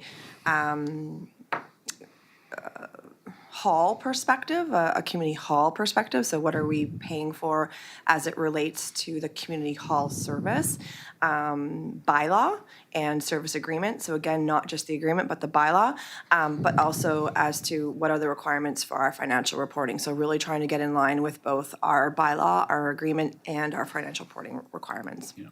Having said that, though, whatever number you support here today, I can promise you will show up in the financial plan. So however we concluded last year, we must have concluded at 185, 195. So whatever we conclude here today, I can promise you will show up in the draft financial plan. Whether that survives or not, we will put this number here today into that plan. Yeah. And so what happened last year, we would have, through whatever conversation we had, put 185, 195 in the budget. I think my understanding of it is that we put 216 in, and then there were some changes after the fact. Anyway. I don't think that's the case. But anyways, let's, yeah. for transparency and clarity, whatever the number is today, we don't filter that after. Like if the director says, I'd like to support $1 million, $1 million is going in there. And if she says, oh gosh, when the draft budget comes out, this is an incredible increase, we're like, well, you said $1 million. So we're just going to represent what you request and what the director supports will put in the budget. Yeah, and it could easily be our gap in understanding at that point too, David. That's entirely possible. Aniko and Meredith have been very good about working with us this year and getting us onto your template, which hopefully will preclude those kinds of challenges going forward.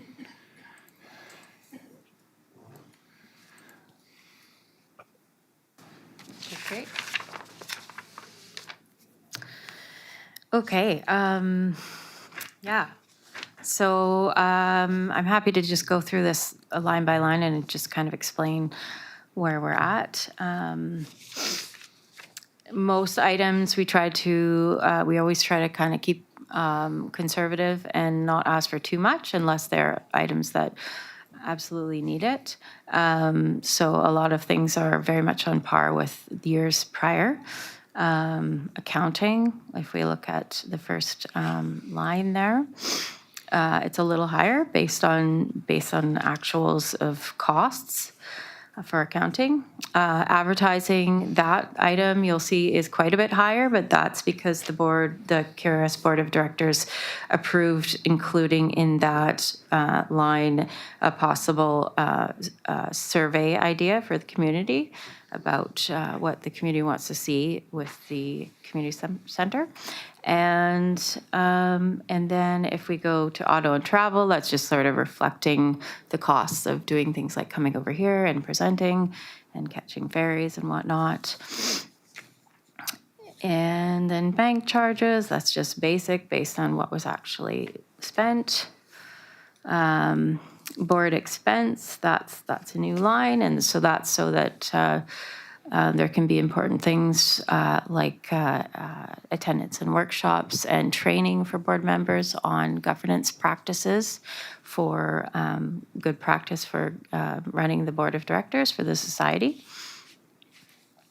Educational development, that's put back in after COVID, so it's very much the similar number as years before. And then we have equipment expense. So that is based on spending. So, and it's in line with years before. We have fees and licenses. That's up a bit from previous years because we've added in, as we mentioned last year, we have a new software platform that allows us to run the facility in terms of scheduling for all the community groups and activities. That's super helpful, and so that's the license for that. That's included in that line. Fundraising and events, we're forecasting that we will be around $4,000. Insurance goes up every year, so that is higher.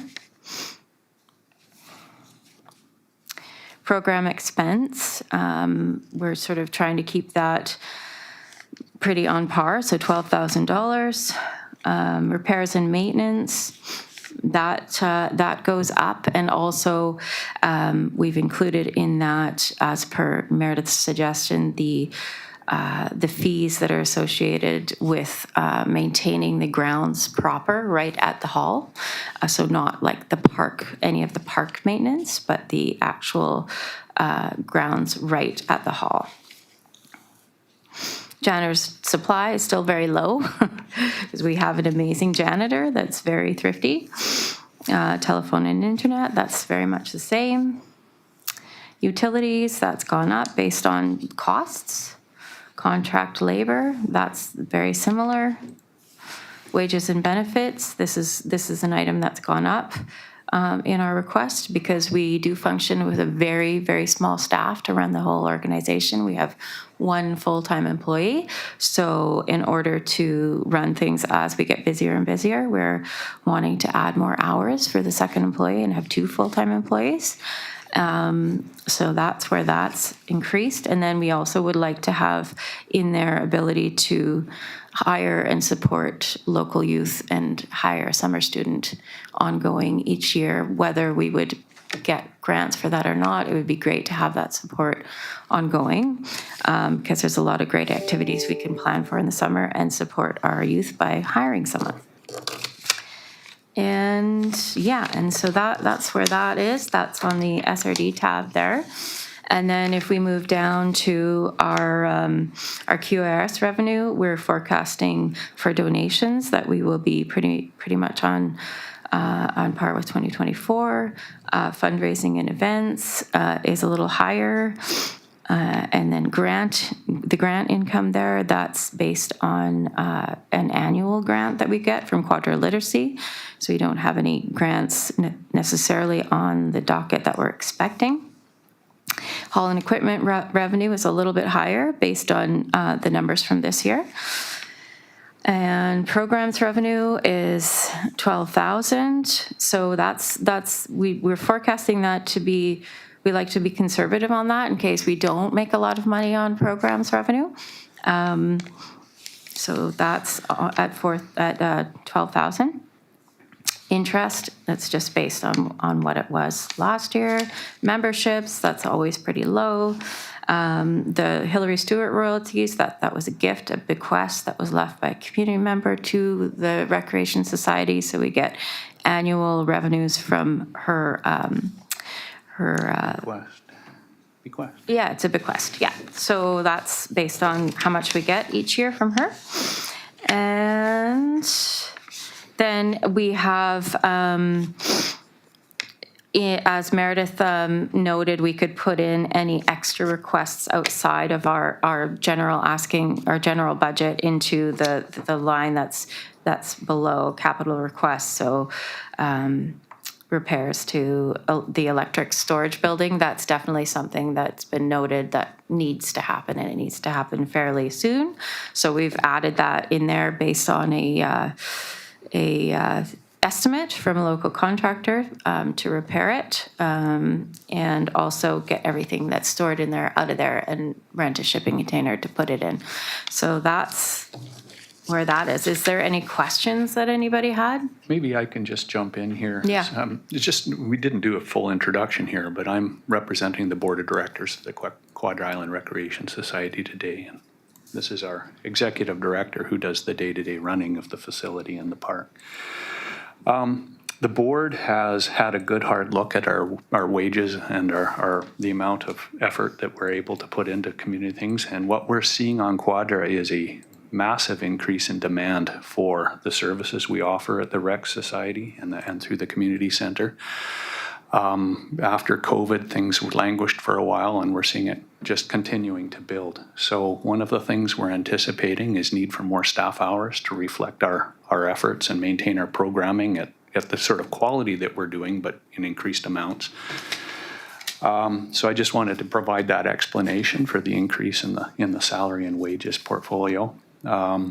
We've also done a review of each of the staff's functions. We've attempted to benchmark across similar organizations in other parts of the province and deemed that a small wage increase was also appropriate for some of our staff based on training, value for service, and just benchmarking against other organizations. So those two things are what's driving our wage increase proposal. I do want to highlight that we do provide a fair bit of funding other than the tax requisition.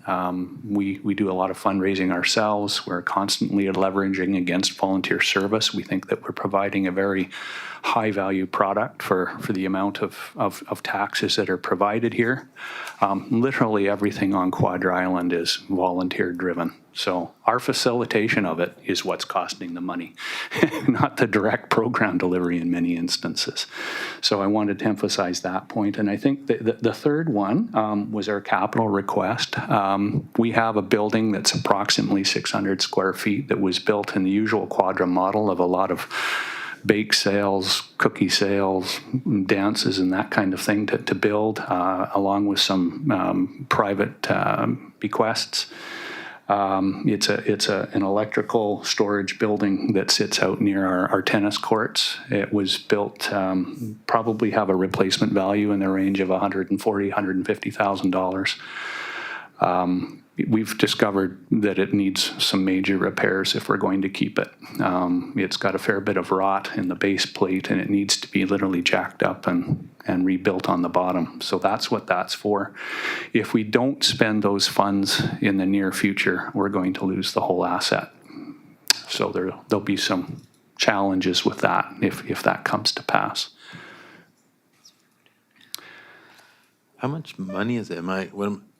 Where's the amount for that? It's further down on the Oh. spreadsheet. You have to keep going.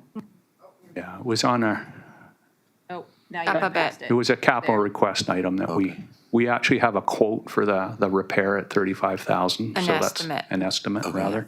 Good, thanks. And then the rental of a shipping container to pull everything that's currently stored in the building out so we can actually do the work is part of that cost as well. Do we have any capital reserves? Yes, we do. Yeah.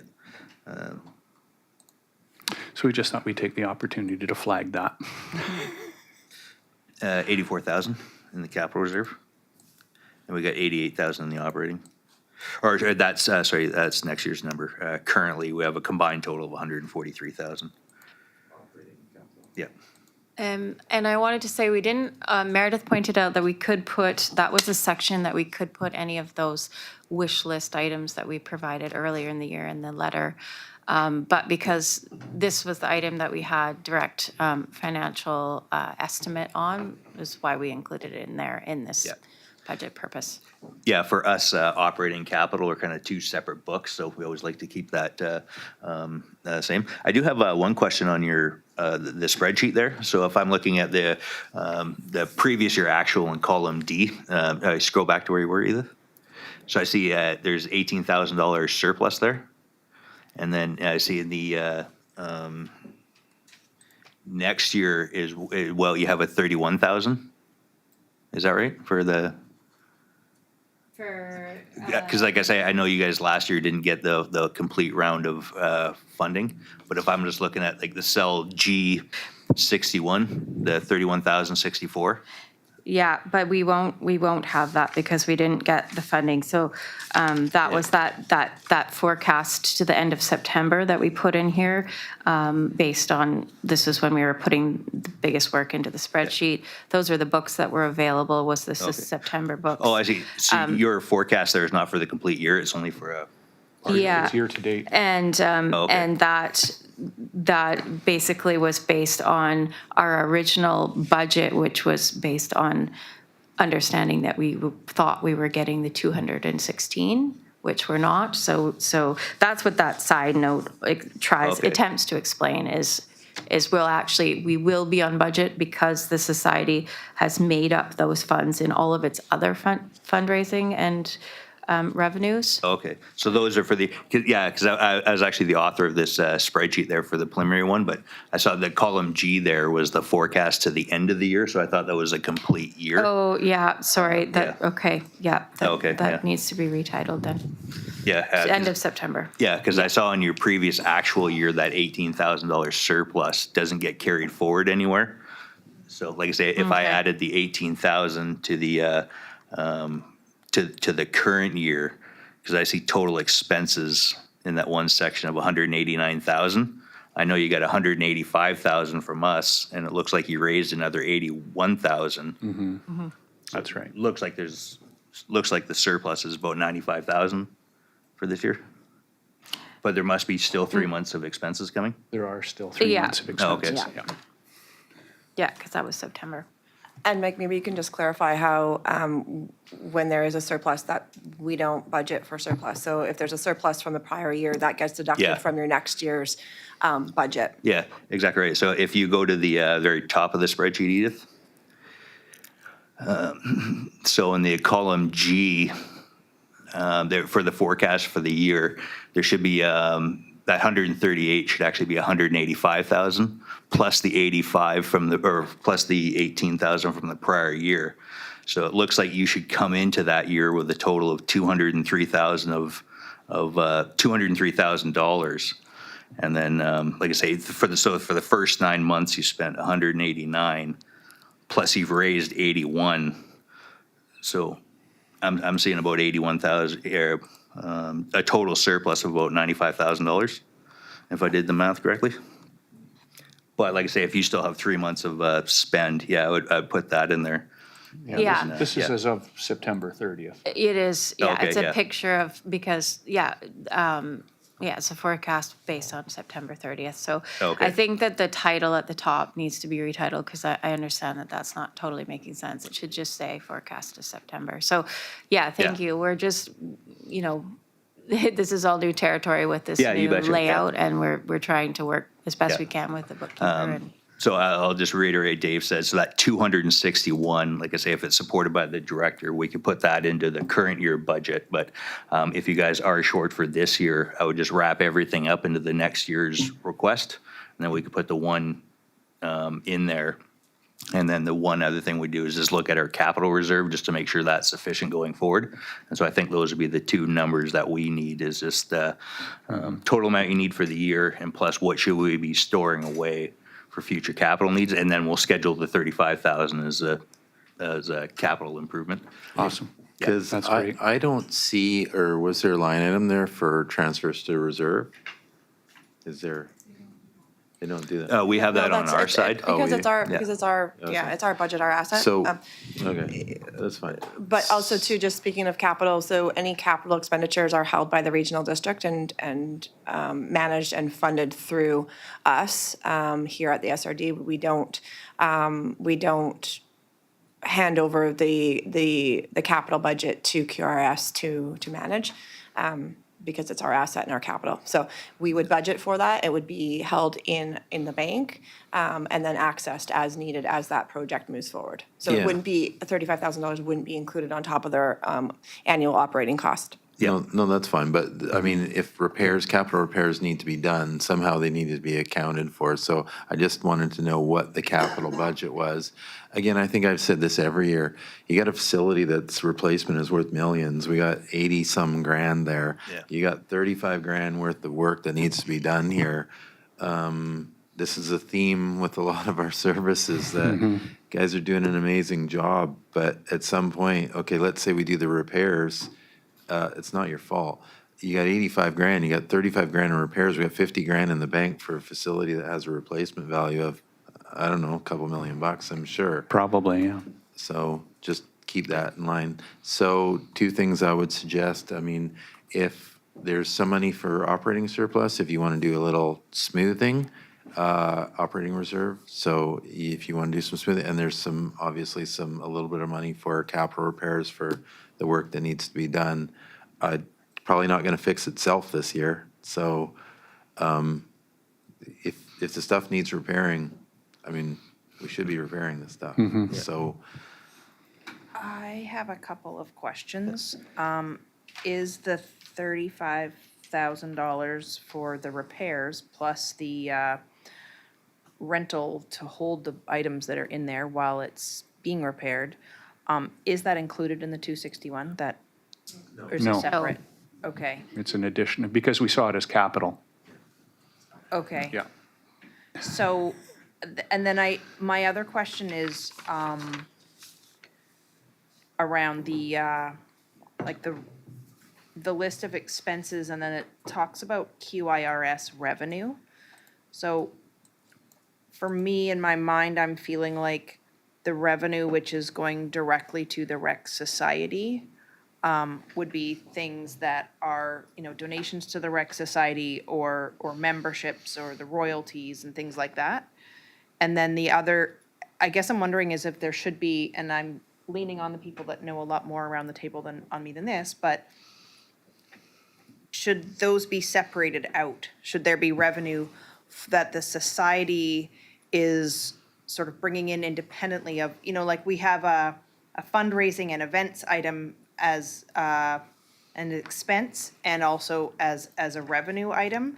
And so that makes sense to me that the revenue from fundraising and events is going to be going back into the hall and the budget, but then for running the facility. But then when I look at something like the funding that you have in this budget for work on governance, to me, that seems like it should maybe be better placed coming from the funding that is being independently raised by the society rather than being funded by requisition directly.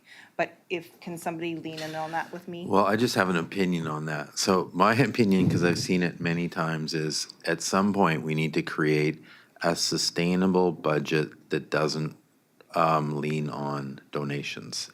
Everyone at some point gets to the point where donations are either less than they expected or people get exhausted of doing that. at some point in time, we need to create a sustainable budget for the facility that doesn't rely on donations. So right now, we're basically subsidizing the operation of the facility by donations. Because if the donation stopped, we have to raise the requisition. If it was up to me, I would inch my way towards full operational costs by requisition. If you raise money through donations, that's fantastic, but I don't think there's any requirement in there, is there, for the rec center to offset requisition by donations, is there? Sorry, I guess I could clarify a little bit. So they're both listed here because there is fundraising for events, not for the hall. That's more my understanding, but, because yeah, so we wouldn't fundraise in the community for an SRD asset because we requisition taxes to fund that. So the fundraising would be to fund things that are not payable through the requisition lens. Right, so Right. my Or question operating here, year. is there an item in, if there's one item in the donation section, if you will, that's offsetting any operational costs, then we're at some level subsidizing the operation through donations. If there's $1, so that's my point. So I think this goes back to where we've been trying to overcome these challenges, where because QRS does much more than just operate our facility, there is some overlap or potential blending of these line items. I'm unsure as to how, this is a question we have for this year's budget from a staffing perspective, how a board expense of $3,600 specifically relates to the operation of the hall. So that really needs to be clarified when we do our financial reporting. Because at this point, I don't know how that board expense is specifically assisting with the operation of the hall. This is for the operations of the hall. Similarly to, some of the advertising and printing. It's still not clear to us at the staff level that this advertising and printing does not include advertising and printing for other things outside of, specific hall activities that are under our bylaw and our agreement. Because again, like we've spoken to many, many times, QRS is amazing and does fabulous things for Quadra. But some of those are definitely outside of the scope of the hall service. okay, but I'm and gonna I just wanna- interject. No, I'm gonna interject because it goes both ways, and I want the answer to this. If that's fine, you could say, okay, does $3,600 for board expenses, is that the operation hall? You can argue no. But if we scroll to the fundraising, the revenue you're generating, if $1 of that is attributed to the operation, then it's the same thing on the opposite hand. Exactly. And what I'd like to do is get away from this.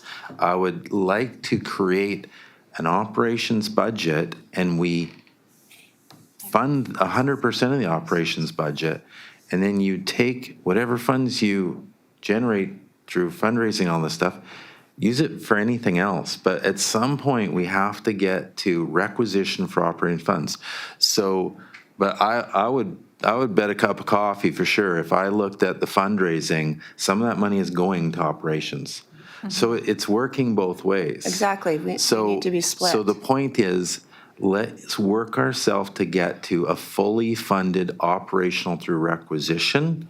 And if you raise funds and you don't require as much requisition, or you don't have things to spend it on, whatever you want to do outside the operations, that's your decision to make. But in my mind, again, I think we need to get to a point where the facility is funded through long-term sustainable income. And that would include the programming and everything that happens there, in your mind? Well, yeah, I mean, we're like, look, you're subsidizing it at some point right now. And so Yes. we're going to go like this, and we're not consistent. We got basically nothing in the bank for capital. That's not good planning.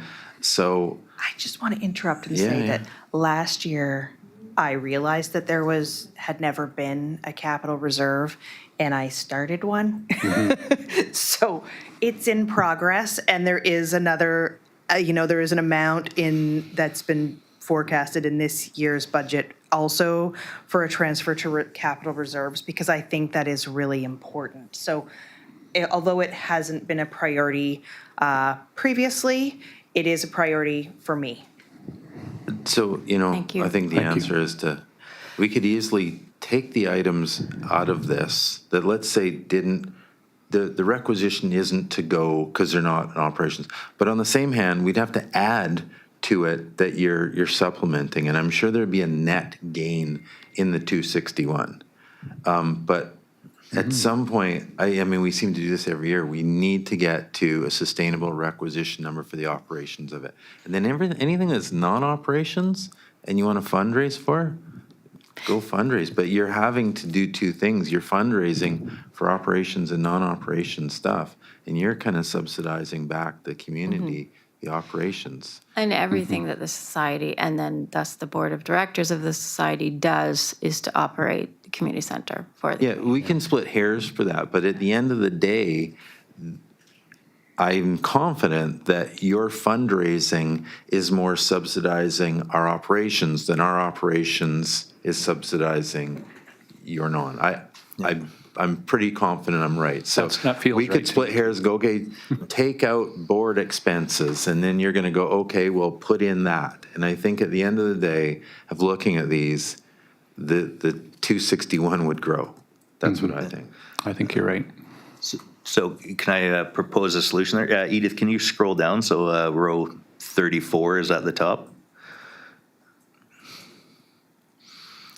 Keep going. This one to put row 34 right at the very top of your screen. So is that the case I'm looking at column I here, we would requisition for the 324,000, and then you guys would send us a check at the end of the year for 63,000, which we just dump into a capital reserve? I don't think so, no. Okay. No. But you say you want the full requisition to be 324. No, I'm not saying that either. I'm saying Okay. figure out what is operational Yeah. and fully fund that, whatever that is, independently fund that. And then if you want to add items that are non-operational, amend the agreement, like you need to be funded, right? So, I mean, is anyone, opposed to, let's say, like there's a director's line expense? I'm not sure there's opposition to that. If the contract agreement needs to be amended, I just don't understand what the challenge, unless the director vehemently opposed that shouldn't be part of it. Like, Well, we're actually, I think, working on the last year of our existing agreement, so it's a good time to have the conversation about what the new one should say. Yeah, so if I can, this is exactly what the CIO has been saying. This is where we've been trying to get to for sure the past 2 years. Trying to really get the budget to explicitly show where those hall expenses lie so that we can better fund and better financially report on that. We're getting closer, but we're still not quite there. And I just again want to state that we don't have issue necessarily with some of the line items outside of the fact that at this time, the agreement and the bylaw as it was established isn't necessarily in line with all of that. And not that that can't not be overcome, as the CAO has stated, but this is the challenge that we found ourselves in for the past few years. So we have been working very, very hard. Meredith has spent countless and countless of hours on this to try to get us to a place where this works really well for both QRS and ourselves with respect to our financial reporting. But we have been having significant challenges when it comes to their financial statements. we're unable to clearly identify where their surpluses lie, how those surpluses will impact future years' budgets. So we're just trying really, really hard to get to a good place here. So I just really want to make that known. And QRS has done as much as they can on their end as well. So thank you to them. I agree. The problem that I have is it's working both ways. Like they're also subsidizing through fundraising the operations. So there may be things that technically, in my mind, unless I got this wrong, that sure don't fit under the current agreement. But it works both ways, is that they're fundraising for maybe people when they donate said, I'm going to fundraise for, I want to support the board. Like, who knows what they give their money for? And we're taking that and putting that into whatever we choose. Because all that money that we get through fundraising, I'm sure you're using some discretion about where you want to use it. So my problem is it works both ways. So, amend the agreement, whatever we need to do. Let's, though, get collectively to a requisitioned, sustainable budget that can maintain the operation and the facility. And then if you want to continue fundraising or collect money, you just have a bunch of money at the end of the day. And so if the board determines, says, we raised 50 grand this year, we normally for operations requisition 300, let's just ask for 275, do whatever you want.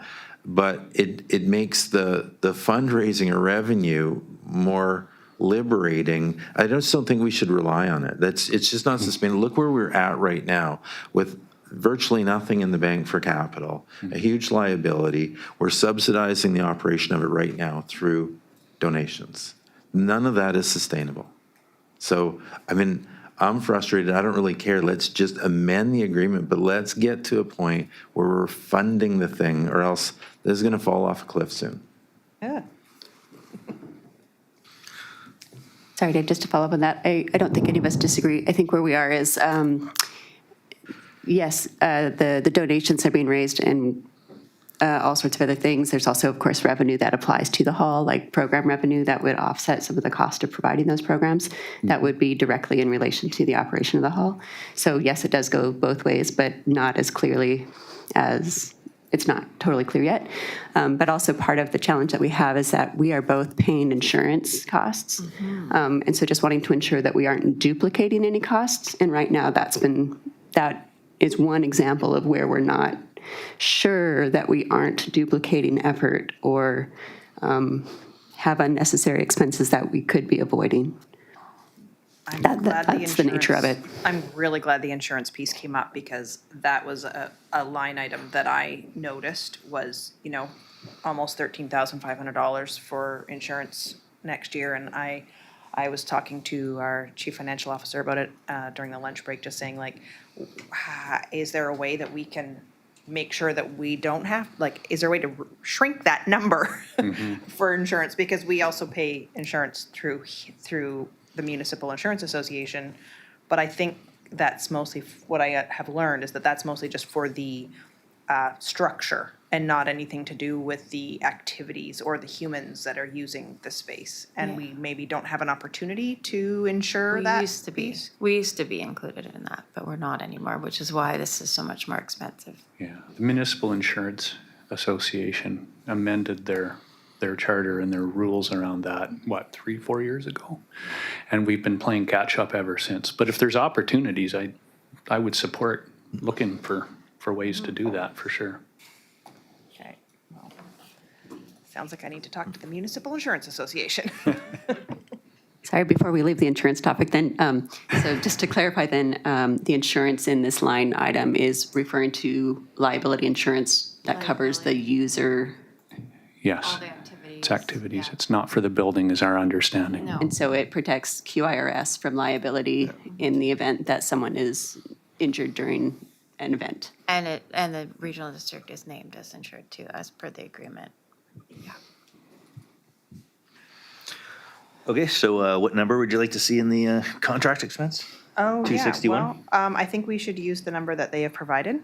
Okay, so if we go to 261, now historically, we've been doing a $25,000 transfer to reserve to build capital reserves. Just so that director knows, anything deal with recreation is a community works funds eligible as well. You can't do repairs, but I say capital improvements are eligible. Yeah, that's Capital repairs. improvements, like, so lifting up the structure and putting in a new foundation is not a capital improvement? Or it is a capital improvement? Yeah, I mean, if it's a building improvement, it's a capital is what increases the lifespan of the current building. So, by the sounds of it, if you're spending over $50,000 and it improves the lifespan of the building, it would qualify for us as capital. Okay, well, the current lifespan of the building is probably about 2 years. And it's if we 2 spend years the gone by. capital, it'll be Yeah. 30. What we could do is, because it looks Yeah. like you have a $35,000 capital repair that needs to be done, we could not do a transfer to reserve and instead use that money. Yeah, for the any repairs and maintenance is, it's 6 of one, half dozen the other, really. So for that one, absolutely, we could just nullify the transfer. But if I'm hearing we are supposed to be saving for a $2 million building that's going to be needed in the next dozen years or something like that, if we do this, I mean, 35,000, I mean, that's a small number. But if we are to be saving towards a $2 million, whether or not 25,000 a year is sufficient, or should we be building up? Or this year, there's already going to be a bit of an increase, so that could probably wait. But just for my notes, Yeah, I think we have two challenges though. One to try and get the capital up, but two to transition the operational budget away from donations. So yeah, donations are 4,000. But anyway, if we just stick with the sorry, I just care to characterize donations, the revenue they're generating themselves. So anyway, if we go with the 261, I think we're looking at a $83,000 increase, which is about 37%. Oh, okay, I did the math and it was a $24,000 increase. Well, if we're going from 185 to 185. 261. Okay, I was looking at the number on the property tax 185 is what we requisition requisitioned last year. Yeah, so the last year's requisition at 221, that included the 185 plus 25,000 that goes into the capital reserve, plus some money for insurance. Okay, So the majority of that 221 we requisitioned is for the operations, but like I but said. it was only 185. Yeah, so 185 plus 25 is the majority of it. So what we could do is the 261 not put a transfer into reserve, do a transfer from reserve for the repairs, because it sounds like they needs $35,000. And then if you wanted, we could do some operational reserves for a bit of a smoothing there, because we've got to work our way up here. Obviously, we're 185 to 261 plus a capital transfer. So you can see we need to move our way. Is there a way that we can make this repair more comprehensive and slightly over $50,000 so we could use gas tax for it? We always need more storage. Yeah, exactly. Could be bigger Yeah. building. Yeah. I don't know if that's a weird question, but. No. Just a reminder too, we should probably talk about gas tax at the end, because with all the wars and whatnot, you're gonna need to prioritize. Oh, yeah. But I think the answer is probably yes. I doubt there's a shortage of things that need. Just adding, Dave, that we are doing a condition assessment on the building right now. That's in this year's budget for our capital, so this would align with that fairly well. Perfect. And we had that in the budget for last year, but it didn't actually get undertaken. Is that correct? Yeah, okay. And I want to just point out that these numbers that we get often as estimates from local contractors and stuff are very much built on like the community platform, that we have a lot of buy-in from a lot of the different folks that provide services, and they often give us discounts and they trade services for tax receipts and donations, because there's a lot of support for the community center and the QRS in the community. So that's a benefit as well. Our operating numbers here reflect that now. It's a Yeah, no, I agree. It's I a think much they're beloved low. asset Yeah. in the community. Certainly is. But as you see people get fatigued and tired, and true. volunteers and donations, they're times are changing, and so at some point, in case you want, just so you don't drop off a cliff, you need to start working towards that. Just like the Cortez Halls, that's exactly where that ended up. I appreciate the flag, Dave. That's good. So when we're just talking about this item and Mike, you're looking at what we should do, I think that what Dave recommended was that, I like the word smoothing. Yeah, so, So if we can incorporate that. yeah, so what I did, I took the 261 number, added 35,000 for the repair, just in case it happens. I I offset think the 261 included the, oh, no, it didn't. No, it didn't. Sorry, my bad. I offset the 35 with a operating reserve transfer in. I also nullified the 25,000 that usually goes to the capital reserve. So now we're at a $59,000 increase to the requisition, or 26%. And then, like I say, you're free to change that up as needed. For clarity, can I just ask if we're reorganizing, are we considering the hall equipment rental and program revenue streams as supporting the budget for the hall? Right now, yeah, if we stick with that 261, that incorporates all their donations and everything in that other section to balance out to zero. The only thing that's missing would be any surplus that's getting carried forward. Thank you. Would need some clarification when you guys are got everything lined up. Because like I say, you'd have the 18,000 from the column D should carry into column G. Whatever you end up with at the end of the year for column G, that should carry over into column I. So for clarity, I think what Mike's suggesting here is we'll do the 261. We won't do a transfer to reserve. We will put $35,000 in operating reserve into that, right? Yeah. To offset the repairs. And then we'll have, I don't know, $27,000 for requisition smoothing, bringing it down to $58,000. And then if you have a surplus that ends up carrying forward in from this year to next year, that would help offset the 58. So, bringing it down, I don't know, maybe to 22% or something. Yeah. We would need to know that sometime in January to offset, or like I say, we could bring more operating reserves. But usually, if you're rolling your surplus along, whatever you come up with this year, what other lower, that's why I say it's good to have a full year estimate. But whether it offsets 2025 or 2026, I think as long as there's some tracking of where the surplus exactly is going, then I think it would be all good. But from your perspective, we'll get the 261 in there. We'll use some revenue operating reserve for smoothing, and we'll get the 35,000 in for the repair. Right. And then we'll see what we end up with, if anything, for surplus carrying forward that can help that.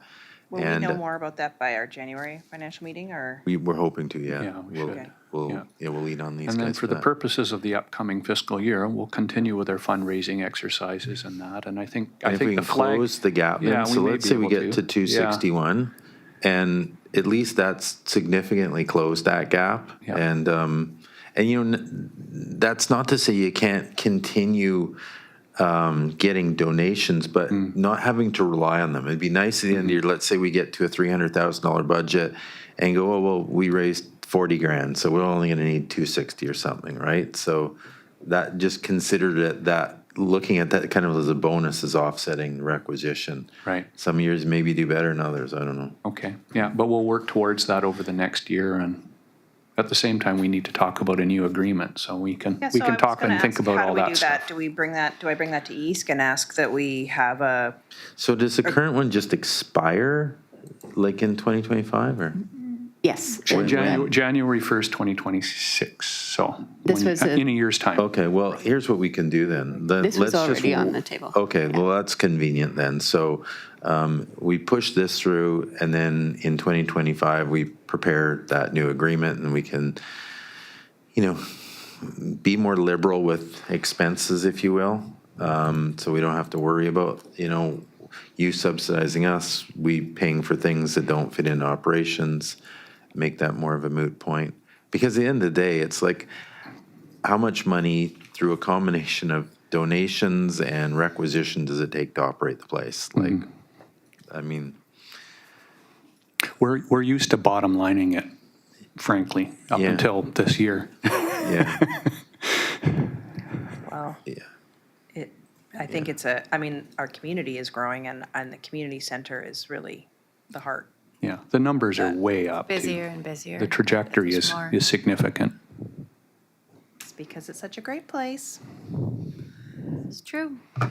So it sounds like we're going to, will I be invited to the service agreement meeting, or will there be, is that just between like community services and, okay, staff and the board or the executive director, or? And will it come to the ESC at some point? Yeah, it'll come, contract agreements will come to the board, so staff will work on contract agreement. And we have, or at times bring them forward for the board's board advice, agreement, recommendation.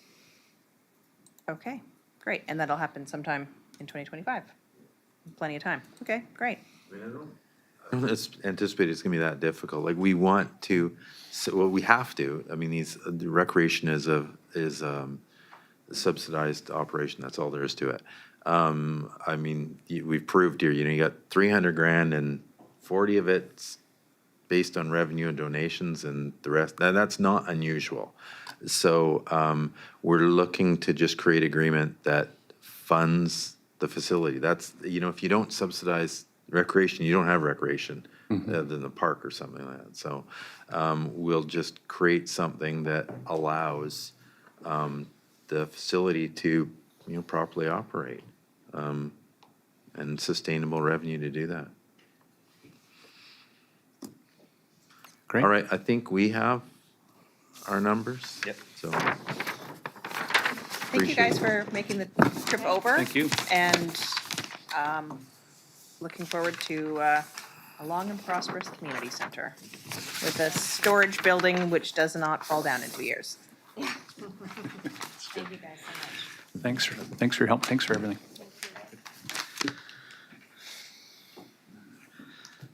Okay, function 331, Q Cove sewer. Whew, okay, wow, just moving from spicy to spicy. I think it's wharfs, isn't it?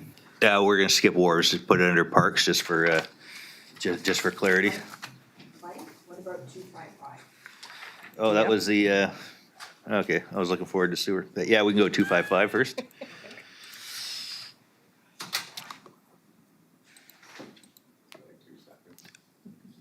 So this is a Quadra Island Assistance Response, and we've just been holding a requisition to pay off the allocations. I'm not sure if Sean has anything to add.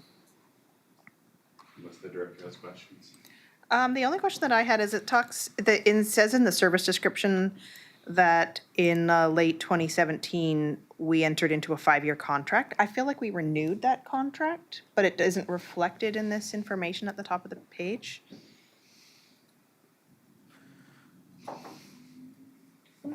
Those thoughts on that? See, I did have a question, Sean. So I'll have to think about that and make sure that's accurate. We did renew the contract. We did, Yeah, I don't know how many years are left, but Yeah, the contract is renewed. We'll make sure that language is updated in the report. Okay. Great.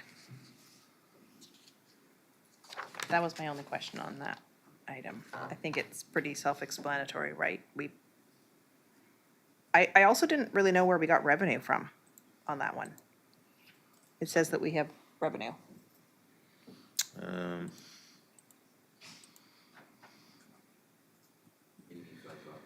I know. Oh, other revenue for 255. And we're budgeting for more revenue next year.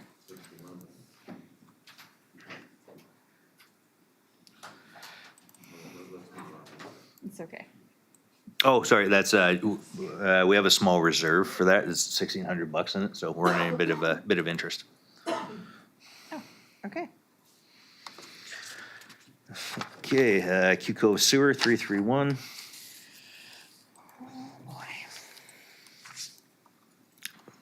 So I think everyone's pretty familiar with this service. We do have a bunch of estimated repairs, so the forecast to date has some pretty big assumptions in it as far as spending to 2024, which we'll revise. We do have because the spending is so much higher than last year, it's going to deplete the the surplus a bit. So we're currently budgeting a 16% increase to fees. We're bringing the fees from 982 to 1140. I'm happy to speak about the repairs, Director Mawini, if you want. I would love to hear what you have to say about that, So Chair. the wastewater treatment plant has faced significant challenges this year. We have damaged our RBC components. Some of these components are custom fabrication and replacement. We have had skyrocketed inflow and infiltration issues as well. Did you say that again, skyrocket? Yes, the infiltration issues that we have had during the rainy season, a few days, have created a lot of problems here with the wastewater treatment plant. So we're dealing with all these issues. We realize that some of this work has to be done by the Ministry of Transportation. We have reached out to them. They're addressing this, but we also have to do some minor repairs to some of the manholes that we have in the system. We also have pump and control panel replacement. 3 pumps that we have need to be replaced, the panel as well. So we're addressing all those. And in order to do those replacements, we have to actually empty the tanks that we have, the clarifiers. We have to actually suck all the sewage in order to get these guys to do a full assessment and replace those pumps in the panel. So significant. Has that already taken place, or that is to be? It's actually in progress right now. We anticipate that this work will happen. The assessment is happening next week, and the work will happen in January 2025. We wanted this to happen earlier, but we had some challenges. Okay. I guess my comment on that would be, I think we were talking about the manhole covers and the infiltration issues maybe a year ago. And I did notice in the recent rainstorms that we've had on Quadra that in the Cove, the whole road has been covered in water. Like the ditch has become part of the road. And I would imagine that that's the Ministry of Transportation. They need to maintain those ditches. So that's part of the problem. So we have reached out to them, communicated, and they're addressing that. They are? Yes, they are. Because we've had the same situation twice in the last month. I mean, ultimately, sure, they can maintain things better, but you take a system, you got these manholes which are decades old and pipe, and when you get heavy rain, they're just going to push their way in through the manhole seams, and the gaskets are probably eroded and the pipes leak, and so it just pushes a ton of water in, and then that just overloads the plant. So there's not much, it's not going to have any value for us to go and try and seal all these manholes and pipes. That's going to give us very low return on our dollar. So Is there, what I would be interested in is to know the unexpected costs that were incurred from this, because I think that's a number that I can take to a conversation with Ministry of Transportation and say that, these need to be maintained, the ditch, and maybe you need bigger culverts, because at the current rate, the taxpayers or the community of Quadra Island is actually having to pay because we're having these exceptional costs because there's too much water that's going into the manhole covers because the whole road is covered in water and everywhere is covered in water. Yeah, we're happy to monitor that and see if we can come up with a number for that, but it's not just the Ministry of Transportation, it's just the existing system as well. We have to do some repairs, and this is what we're working on. Okay. So when it comes back to 16% increase, I do, I am really sensitive to the pressures that are being faced by everyday folks and the constituents that are going to be getting another increase. I think last year was 19%, and now we're talking about 16%. And that's a lot. And then at the same time, we have these, these numbers about it listed in here in the documentation about how if we have a $3.1 million Class C estimate, which is many years outdated. And for context, if we were to fund that through debt over 30 years, there would be $89,000 in debt servicing costs per year. When I divided that by the 200 homes that are attached, that's $950 per year just for debt servicing costs. And I guess what I'm wondering is, like, how can this service be made more sustainable? Like, it just feels like we're chasing something to the bottom of a black hole. There isn't a magic wand here. In my mind, two things, and I've had plenty of experience with systems throughout places I've worked that are identical to this. You got two solutions. You got one, you partner with a land developer and they fix your problem for you in exchange for density. That's how that works. Two is grants. Three is you borrow a ton of money. Like, this thing is past its life. That's all there's to it. All we're doing is putting Band-Aids on this thing. There's nothing here. And so anything you see here is not preventable, right? We're not going, oh, we fixed that, it'll be great for another, extend the life of this thing. Like, just nothing you can do. You need a ton of money. If the increase is too much, the only thing I'm looking on here, we have a transfer to reserve. We need these transfers to reserve, but you can lower that, I suppose. Looks like we got 63,000 going to transfer to reserve if the impact to requisition is too much. But there's going to be no magic pill here. If I may speak about grants, Dave mentioned it. My recommendation would be to actually move what we have into a detailed design for a sewer treatment plant. Having a detailed design is what will give us an opportunity to apply for a grant that will be more successful than what we have right now. And those grants normally is a share 75-25, or it could be 70-60-40. What are we looking for detailed design, though? How much? The detailed design right now, we have a quote from Coors Engineering. They did a previous deck study. What we're having right now is a detailed design, 50% of design, because they don't have all the pieces, $100,000. So we have right now allocated $75,000.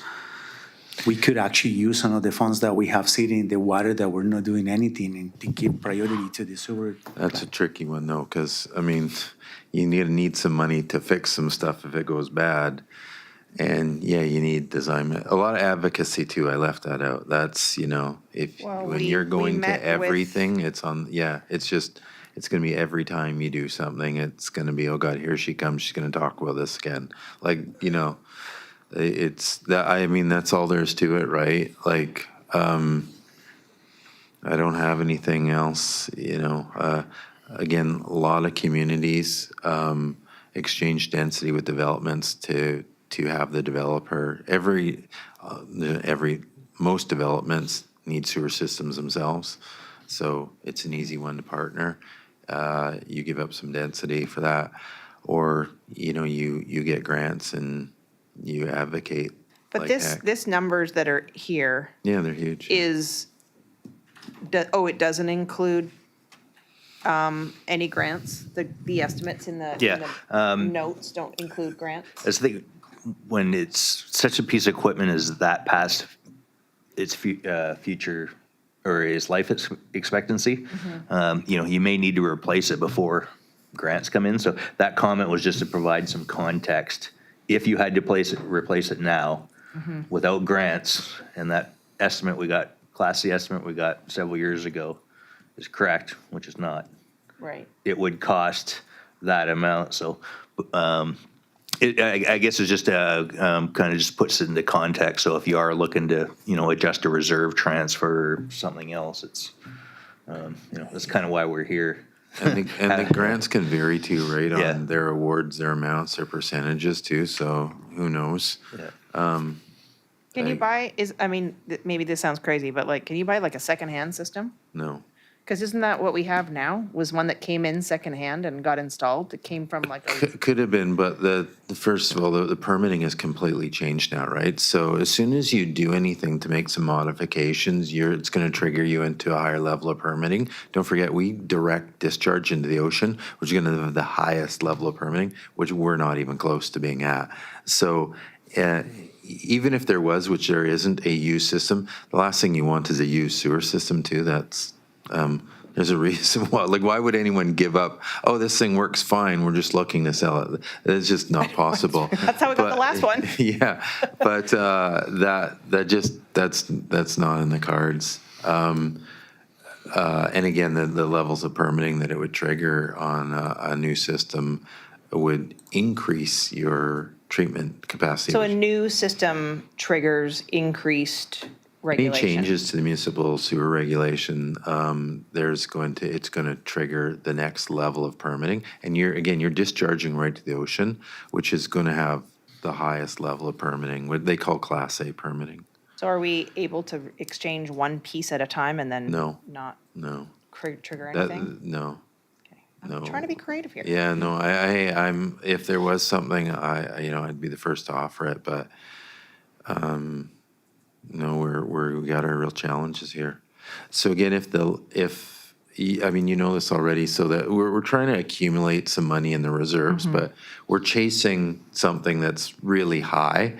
Again, if you think the transition, to the rate increases a little much, we could we could modify the transfer to reserve. Could we change it to like, even like 14%? 16 is just, I mean, Yeah. I respect Yeah, and no. understand the No, we get it problem too. Yeah, from yeah. the engineering side, and I also really feel for the folks who are, seeing these really high increases year over year. Yeah, like Mike, if you made the transfer to reserve 40 grand, what does that change the increase percentage to? Well, I could just change the, down to the 14%, and that would move it to 1120 per year, which would be an increase of $138. And then we'd have to, we got a little bit of operating reserve too, but I'd say that's What's a little bit? 33,000. Okay, 28,000 in operating reserve. Well, I think we need that. Well, operating reserve is more for, the smoothing again. It's not to go to It's not for capital. emergencies? Well, it's Yeah, for get anything you want. I anything, mean, yeah. it's ammo in there, but I say anytime tipping fees spike, if you do need a study, something else comes in, any type of repair. Would it changing that to 14% take the transfer to reserve too? If you balanced it out with that? I would have to lower it down just to, Or could we change it to 14% and take that 2% change from the operating reserve rather than the capital reserve? Because I feel like yeah, it's. I want Wolf to be happy. He Yeah. needs the capital reserve building up. Yeah. As much as we can. Sure. Yeah. My point was earlier is the entire history of this reserve is sacrificing reserve transfers. So it's, that's why we're in this problem today, is because we have no reserves. So I'll just leave it at that. But yeah, to answer your question, We have been building Yeah. a capital reserve since We're going in the right direction. landed here. We've been working Yeah. on that. And then the other thing I just point out too is we're only talking about the actual plant. You still have 9 kilometers of pipe and a sewer outfall. It's about $1 million a kilometer to replace the pipe, but that's not due for a little while. So So what does, Thank you so much so if you take again down to 14%, you take 2% out of the yeah, operating take reserve? 4%, 2%, and then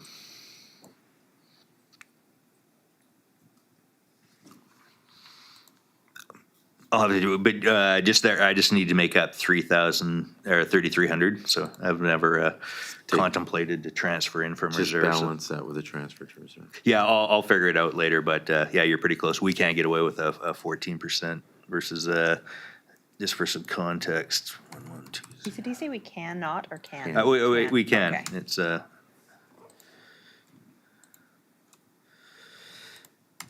know. it's a $20 difference to the taxpayer. Right. Or to the ratepayer. Yeah, it was from 158 down to 138 of an increase. Yeah, I got 1120 would be the amount. It's currently 982. Oh, the new amount would be 11, what did you say? It would be 1120, yeah. 1120. And that's a 14.2% increase. Oh, gosh. Is this something that we're gonna be having to do again next year? Is this like, this something that just never change? It's always Until and unless we dramatic? get a partner or a bunch of cash or. Yeah, it really is going to depend on spend. So, you know, if the thing breaks, it'll be a bigger increase. If it doesn't, it'll be less, so. We're not improving the system. We're putting bandages right there. So, I mean, we're doing our best, all we but can they just keep afford. getting more calls and calls. This is why. Baling twine and bandages. Okay. But we're fixing that we were not able to fix in the past. So that's positive too. Oh, good. I love that there's something positive out of all this. Fixing things we couldn't fix before. That's what you said, right? That is correct. Amazing. We had absolutely nothing to fix, no funds to fix. So we're building that up and we're making the repairs, and hopefully those repairs are good enough to just We continue that plan. could of sell rollout. maybe the naming rights. Maybe we know somebody that Yeah. we could name the plant after. Coin operated or something. Yeah. Okay, Joe, jump ahead here to 332 Q Cove Sewer Extension number 1. This is just debt repayment, is it not? It is Yep. debt repayment, but we did have an unanticipated legal fee. Right. And we don't have any reserves or anything to balance out that budget, nor can we transfer from the actual main reserve into this one. So it looks like we have 34 people remaining in the paying the fund off, so the extra cost will be split amongst them evenly. And the extra cost was, Statutory right of ways that Right. that we needed to I recall complete. that. Yes, So, but in it's the $1,700. that sounds right. The extra legal fees were $9,600. Oh. How much again? 9,600 plus the 7,885, which is the debt payment, basically. Yeah.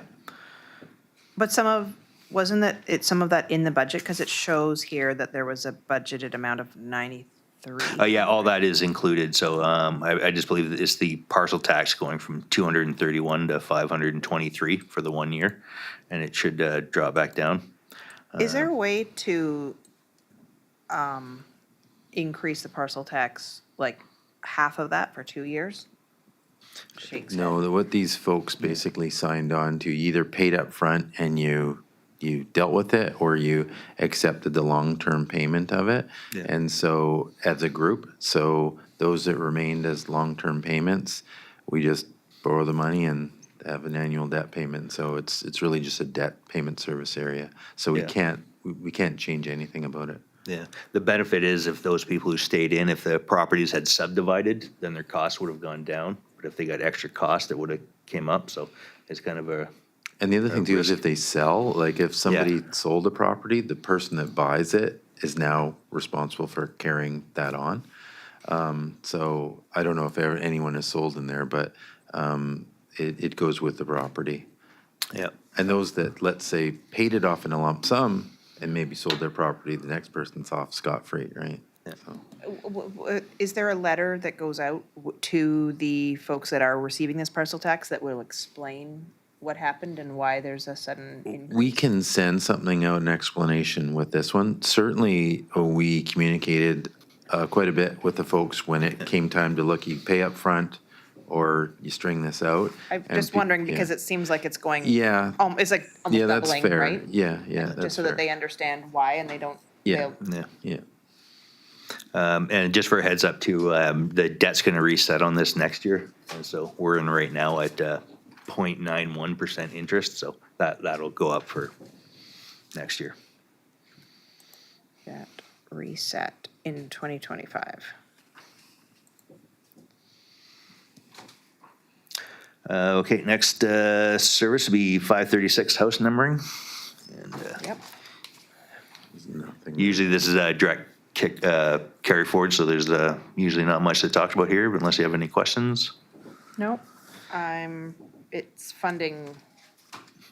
Yeah, it's just funding this. Douglas We have and a his small mapping, nominal right? charge for some door number. We have to, our GIS system does a little update every year for the different systems, so. And it doesn't fund I think I read somewhere else that they're building a new 2.0 system, but that's not Yeah. funded out of this. That's No, funded there's, separately. 911 is doing a new system, and then we got some grant funding there to offset, so this is, different than that. Okay. Next service would be 618, Community Parks. Just a quick question on that. We got that money from the province for 911 Next Gen, and they gave us half, and then the other half. Can we, I think we were looking to put some wages or of Douglas towards it. Legal fees. Legal fee, okay. Can you put it towards the house numbering? I mean, it's not a ton of money, I know, but. Mike, what is the, Oh, sorry, we skipped one there. yeah, but back to house numbering? What was the charge there's, $500, so there's $250 for maintaining any service we have, plus there's a labor charge of $250 for the Right. report. No, I was just wondering on that money that we got from. Yeah, we have that separate there, so it's earmarked in there. Douglas is working on a bigger project. He's Okay. involving some municipality. I think we got the 45,000. It was 45,000. I think was it 90,000 total? I thought the total was 45. Anyway, Douglas, I think he's on top of that, gonna spend it. And sorry, Edie, the next one is 255 Economic Development Area C. Oh, yeah. And The director and I had a quick chat during break, if I may, Robin. yes, please. It was very productive. And we are just hoping to, So the determination here is the service is well-funded. Going forward, the director would like to maintain a requisition of $40,000 and keep the, drop the requisition to $795 just to pay off the service fees and the insurance and transfer the rest to reserves. So going forward, you're going to have a $40,000 operating budget and $60,000 in the reserve for any future projects you want to tackle. I think, just to be clear, we're not going to necessarily maintain a $40,000 requisition. I think that was maybe something that I said incorrectly last year. I was hoping to keep it at a $40,000 Yeah. amount in, okay. So you'll be $795 this year, which will, chances are it'll be a surplus, and that'll reduce the surplus going forward, or the requisition going forward. And next is 618, Community Parks. And so, just one quick note here, which is as a cause of confusion. Historically, we've always separated the wharves under its own service function. But it has been recently determined that the wharves are now part of parks. Just for transparency, we've kept them isolated by themselves. And then my plan was, once the Transport Canada funds were expended, I would just roll them all into the community parks function. Just to be clear, that not the Port Neville Wharf. No, it's the three other wharves, Nope, but. two other. Or two other, Owens Bay and Search Narrows only. Yes. yeah. Exactly. Just making sure. So if we want to tackle the parks function first? Or do you want to talk about the wharves section first? They do seem fairly intertwined. Just because there's upgrades and then there's grant or projects listed under community parks, which are to do with wharves. So the three original wharves are have always been under the parks function, and it's just the three Transport Canada wharves were under the function 132. And then I know we have some plans for the wharves, so maybe it'd be easiest to get rid of or have the parks discussion first, and then we can move on to the wharves. So just a quick look, we just had some increases this year for contingencies for some of the expenses, mostly for the professional fees for some contract increases. And then just some more activity. We got a couple project carry forwards. We're doing a Parks Master Plan being carried forward. And then we have a BC Active Transportation Network grant also being carried forward, but that is funded 50% by Community Works funds and 50% by provincial grant. So we are looking at a bit of a requisition increase this year. And then the contribution to capital all the contributions to reserves, we just held that steady at 10,000 per year. So we got about a combined total of 260,000 in reserves, which can go towards funding anything to do with parks or wharves. Sorry, did you say it was the transfer to reserves was being held at 10? Because it looks to me that in my Oh, line yeah. item, it looks like it's been moved up to 18,000. Yeah, so this year I changed around the interest a little bit, how all the interest now is flowing through reserves. So 10,000 is the amount you're making on, is the actual transfer in, and all the rest is interest. Oh, okay, that makes it a little bit more confusing for me. So 10,000 plus interest. Yeah, so you have a $230,000. Can you, just curious, can you put the interest into the operations?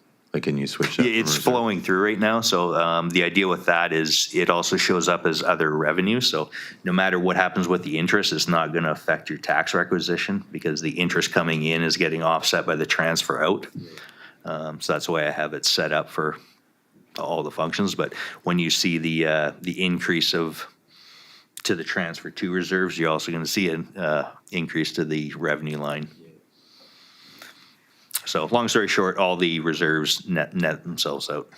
So the main increases, the main reasons for there being increases in this function this year are because of contingency increases? Is that what I understood you to say? That's exactly right. So we deal with some contractors to maintain certain lands. And so they were just, those costs went up this year. When you say, like, what, is there a percentage of that, or are they?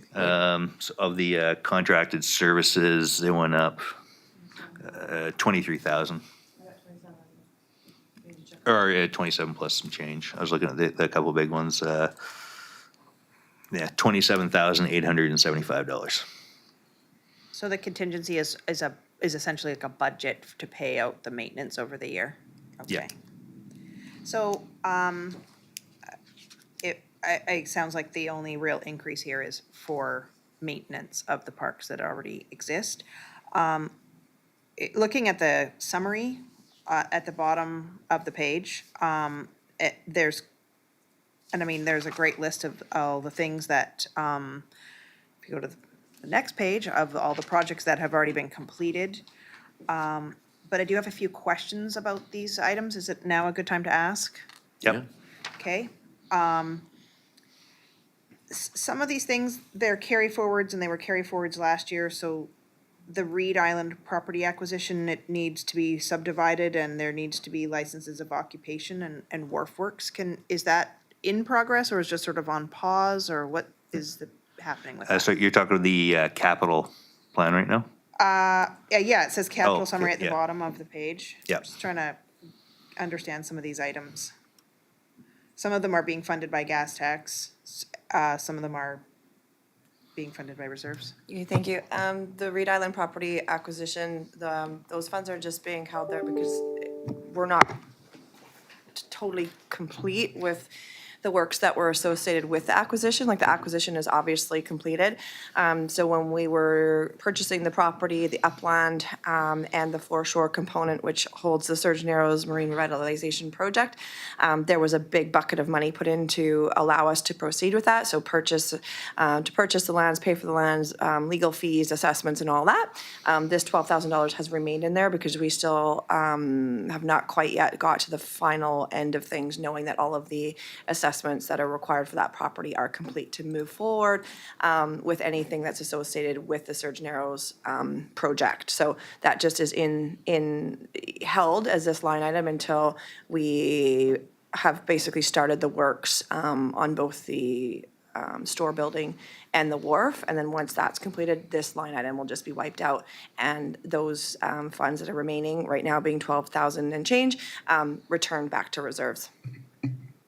Okay, so it's related to Surgeon Narrows revitalization. Okay, thank you. I just wondered if there was something that I was missing, but that's what it was. Okay, and then the Q Cove Trail System, which also obviously looks amazing, and I have walked it a few times. Are there other sections of it that are on the docket to be carried forward? Because it says it's being carried forward. Yeah, thank you. Again, this was a bucket of money that was initially put in to both do the Q Cove Trail System and some beach access work. So funding from this this budget funded both the most recent Q Cove Trail extension and some historic beach access work. So these funds are just remaining in there if we are in a position to move forward with an extension or areas of connectivity through what we find out through our active transportation network plan, or if there's another grant opportunity that might present itself where we could potentially match funds. So I don't know, Jacob, do you have anything further that you could say about where those connections may or may not lie and where we kind of have our finger on the pulse? Not too much to add there, no. We don't have any specific, sorry, I'm probably too close there.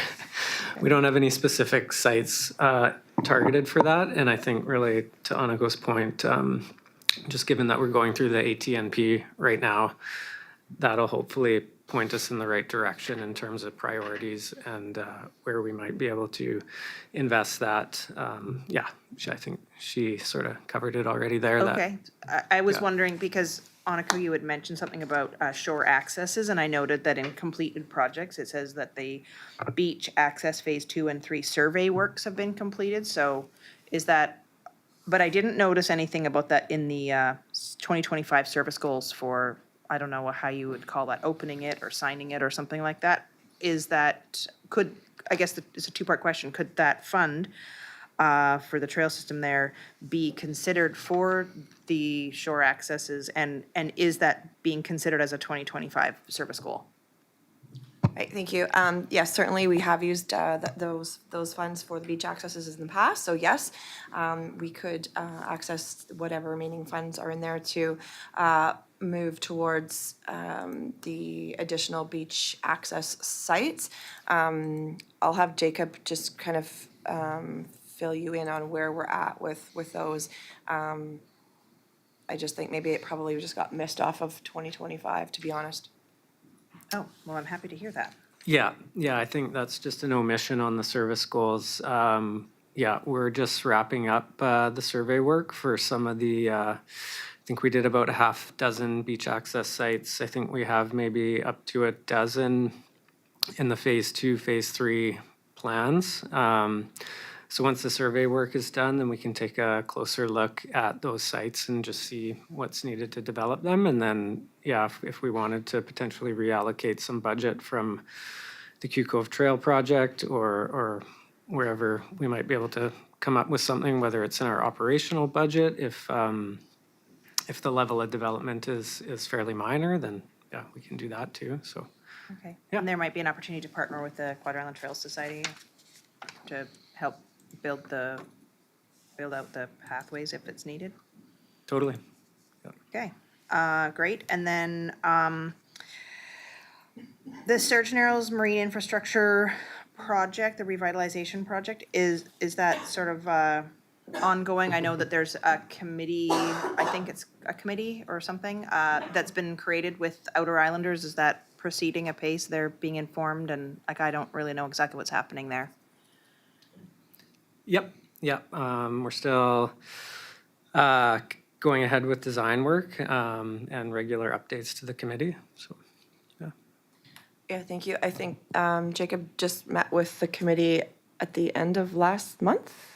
Was that not when you were just out there? Yeah, I was out there maybe October, November. It was sometime in November. But so where we're at in the process is sharing the updates with the communications group that was formed as part of this project as we move closer towards our final design of both the store building and the marine infrastructure as well. So we're getting quite close to, for sure on the marine portion, to having a final design and still doing some work on the store building and trying to determine the best way to build that out. So we're a little bit more ahead with the marine infrastructure than we are with the store building, but we're certainly making good progress there.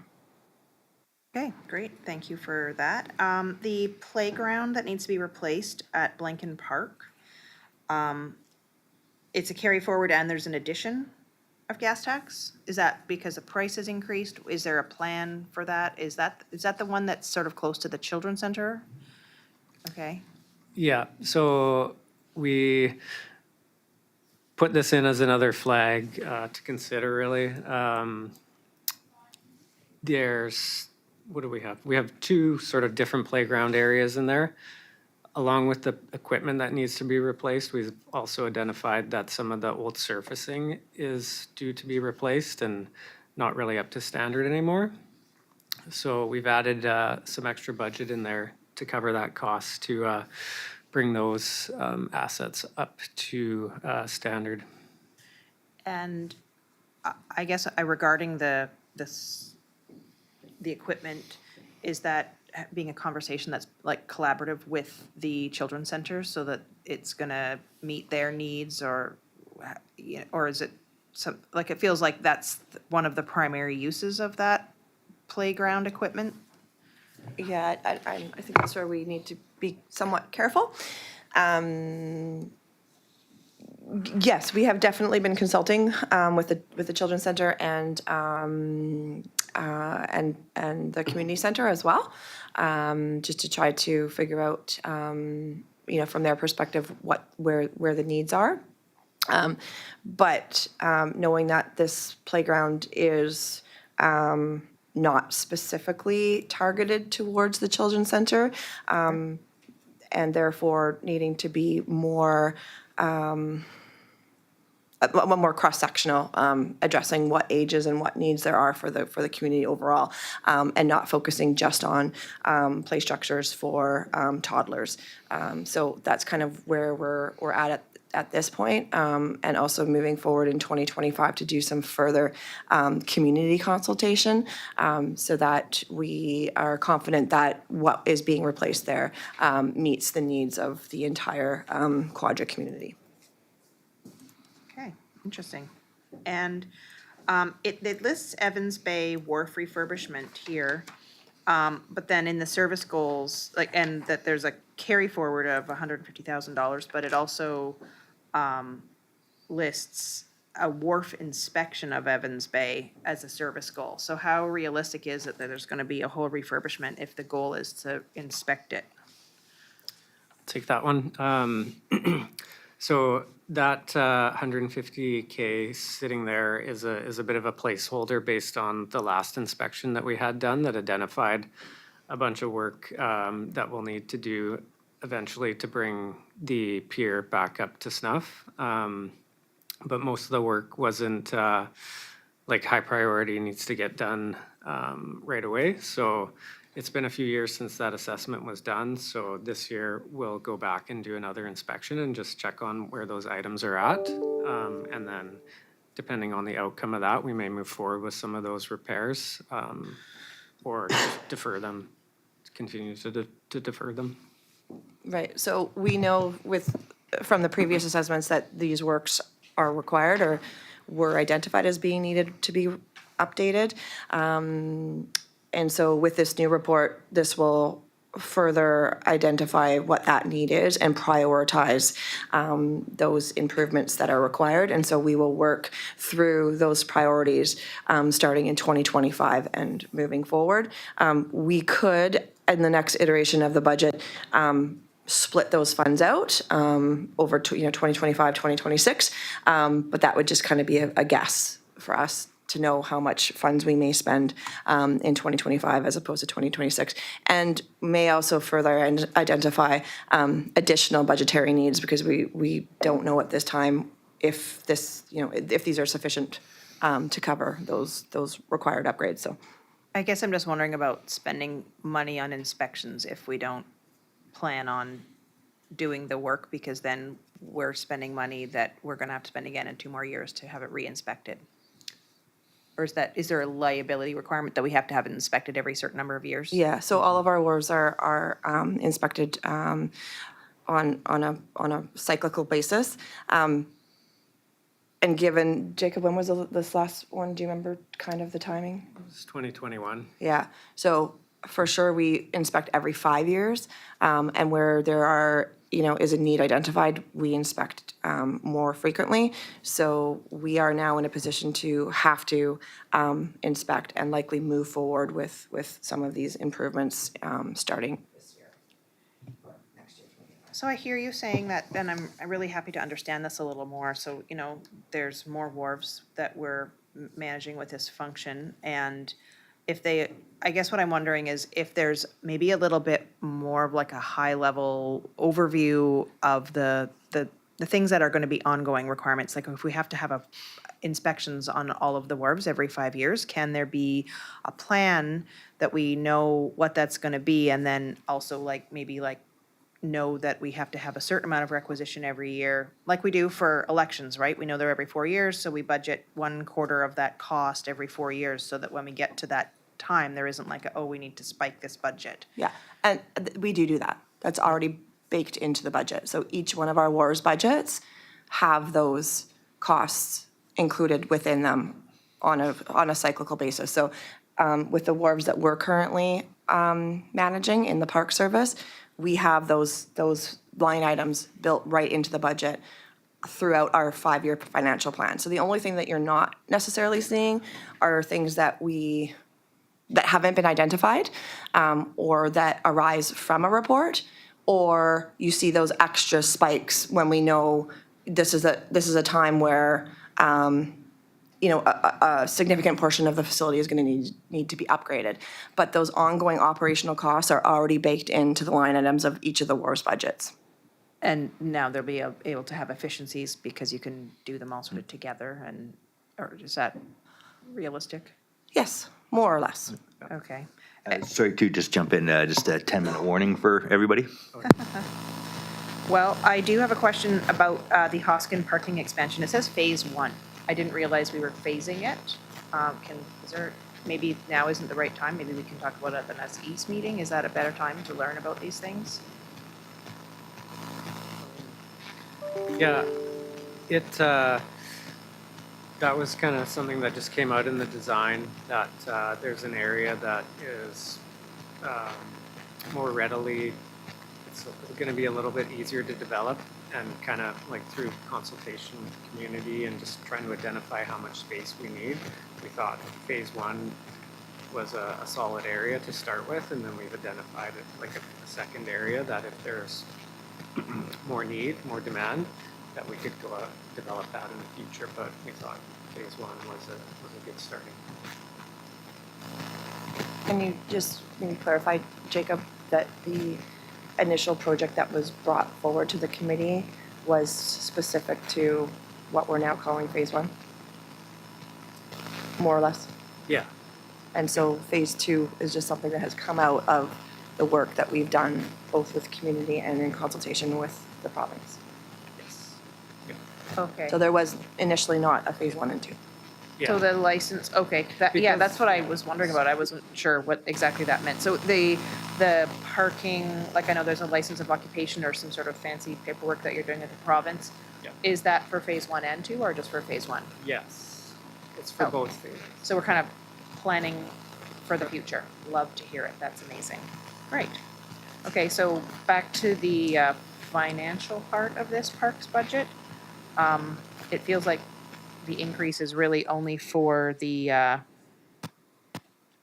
contingency for contractor maintenance. Is that correct? There's not an extra anything that can really be cut from this one. Yeah, if I may, Mike can jump in just with respect to how the financials have all come about. But as far as our budgets are concerned, with respect to each specific line item, we have not increased any one line item anywhere outside of our contracted services and probably our danger tree line item as well. But that's also a contracted service. It's just not a specific contract for a specific park. But what we're seeing is this increase overall is based on those costs associated with our current contracts for our regular parks maintenance and our danger tree work. So Mike can speak to, there's a little bit of change because of cost allocations, but that's just an internal thing. Quite a bit though, right? It's a $6,000 increase. Yeah, well, Mike. there's a bunch of them, so the contracted services were the vast majority of them, but, they say with, parks they have a lot of activity in them, so, support services charges go up, but that was just cause other functions went down. Same with liability insurance, you had a big spike there of $1,500. That's cause we had another, parks have they get a high allocation of the liability insurance, so, some other function dropped, and so Parks is on the receiving end of the increase. I say there's small bump for engineering fees, we shuffle some salaries around every year. Is it you? Engineering went down and I went up? Oh, we're fighting later. Thanks for telling me, Mike. Yeah. Like I say, there is some operating reserves there, 46,000. If we did wanna impute some, numbers, we kinda held the contributions to the capital works, all steady. And then, like I say, we have some talk, when we get to wharves, just so you know, the way wharves is funded, cause we had some big increases, which kinda dovetails into this, so. The Transport Canada money is the most restrictive, so I drain that 100%. Any of the balance goes to community works funds because that's less restrictive, and then any overages there would go into the parks capital reserve to support that. So right now, everything is drafted to do that. Transport Canada funds are funding both capital and the operations, so depending on how the works and everything works out, and then when these get absorbed, so I suspect there's gonna be some reshuffling of costs around, because once the wharves are built, it can change things up a bit, if that makes crystal clear sense. Just quickly, Mike, too, when you were speaking to like our operating reserve, I do notice that, I mean, we have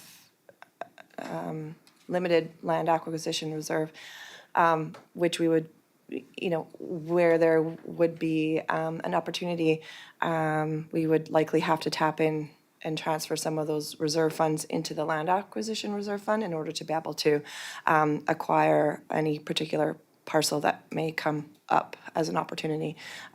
So, you know, not contributing to the operating reserve or the land acquisition reserve doesn't help us in the instance where we might have an opportunity to purchase land. Yeah, and just for clarity too, if you look at the statute, I believe you can actually make land acquisitions out of the capital reserve. And we could also move funds out of the operating reserve to fund land, so reserves are a bit fungible. You can kind of move money in between them, but technically, once it's in the capital reserve, it should only go through capital. But if you are looking, I'm just saying the operating funds aren't free money essentially. We would look to do that, any of your future capital, future operating, any of the wharves, overages, all that would get affected. But also very much worth noting that Yeah. you have, you know, $65,000 in your, you know, available really for any sort of acquisition with what we have in operating and land acquisition without fiddling with our capital reserve. So just wanted to make note if we're contemplating not contributing more. Sorry? Sorry, just like, where do you see that number? I can't see. No, I don't know. I'm probably on the wrong page. So I'm asking where you see it. The reserves are a page down if that's what you're looking at. Ah, okay. There's no page number. But yeah, the land acquisition has been maintaining pretty steady overall, and then like I say, the capital reserve is the only one we've historically focused on putting money in there. That's only 10,000. Right, okay. Well, I think that I would like to, I think I'm comfortable with what it says here, and that I'd like to see what it looks like in the next iteration, when we have all the amounts totaled.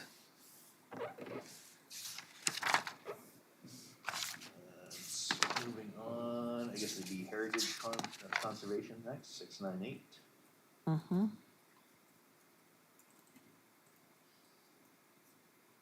This one is pretty steady. We're doing $1,000 transfer to reserves. You got 13,000 in there at the moment, and then the requisition is just to maintain that reserve transfer to store up for future endeavors.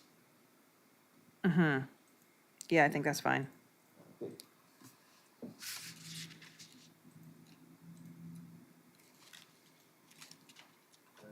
Last one way here, and the last one is 770 street lighting.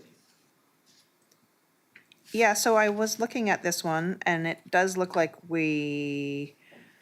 because they changed, I think last year we were talking about the LED lighting and if BC Hydro was gonna change the light bulbs. And I think that they did change the light bulbs, so now it looks like, we were down at the very bottom of being able to even afford it, and we had to we had to change the bylaw, I think, right? To increase the minimum or the maximum requisition amount. Well, we did that several years ago. I'm not sure if they've completed all of the light standard changeout. Do you know, Wolf, if they've completed that? I will have to get back to you, Director Mawini, on that. Yeah, I apologize, I don't have an answer now. I know they had a multi-year program to do that. It wasn't all going to be done in the space of one year. If I'm just looking at the electrical bills, 2022 was high and it dropped for 2023 and then kind of held steady for 2024. So it looks like they would have done some then. Usually we're under budget, but we're doing a small $1,500 reserve transfer just to build up if there's any stuff that we have to pay for. Okay, I was just wondering if we're building, if the reserve is building at this rate that's showing on the graph, that maybe we didn't actually need to requisition as much, but. Yeah, no, we own the light standards, so right now there's $1,700 in the reserve, and then we're putting another $1,500 in this year to. So we might need to replace the light standards at some No, point. we don't own the whole standards, I think we own the arm that the light comes on. Well, it depends on the type of lighting, but typically reserves in street lighting are held for new locations that might be desired by the community. It's nice to have something in reserve if there's a need to put in a new light fixture or whatever, so. But Okay. You're looking at $197 or 2.5% increase.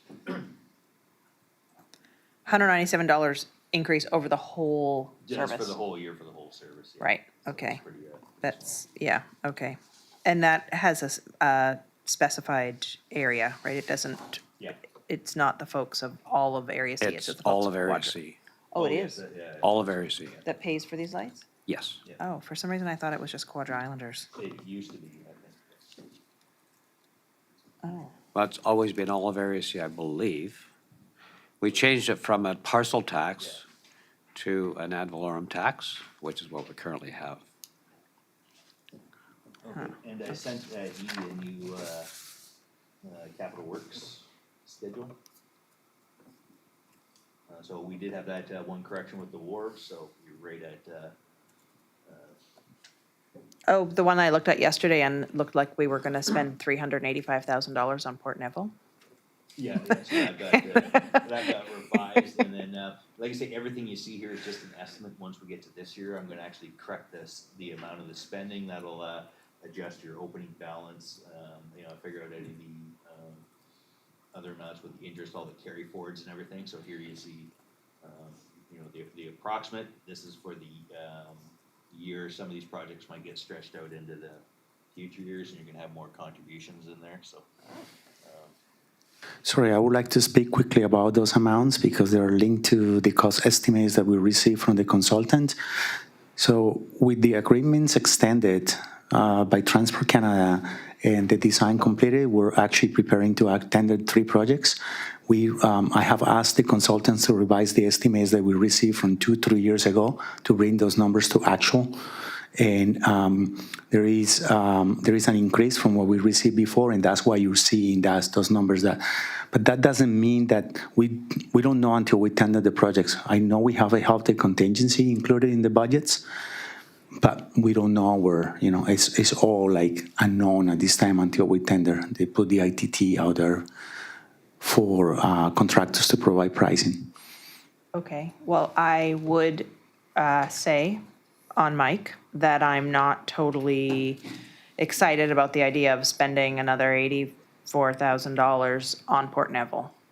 I feel like Port Neville, we're trying to, the goal with rehoming Port Neville and not having it be on the Area C costs was that exactly, that it wasn't going to be an Area C asset, so I am a little concerned with the idea of giving it another $84,000 of community works funds, especially because, as you can see, there's brackets around that number, we're not, it's negative right now. So I think we do need to look at some of those line items. And the other piece that I would say is that the master transportation plan was something that I think I made a motion about, and I don't know if I need to make another motion about that, but the active transportation network plan really fulfills the needs, that reason that we had the master transportation plan on the docket in the first place. And I'm not interested in moving forward on a master transportation plan. So, and then I guess my other question would be to parks, because there's quite a few wharves items that are listed there, and I wonder if between the gas tax funding and the parks lists of items that need to be done, or over, like we've got different items around Evans Bay and Owen Bay and et cetera. Is there any sort of document that would show like which are the priority areas and the things that are like number 1, number 2, number 3, or like an internal staff organizational document on the wharves, so that we can sort of, maybe that could be shared out with the electoral area directors or something, just so that for myself, I have a better understanding of what the priorities are. If we're having to make decisions about allocation, it does make sense to me that I understand the staff perspective on the needs assessment.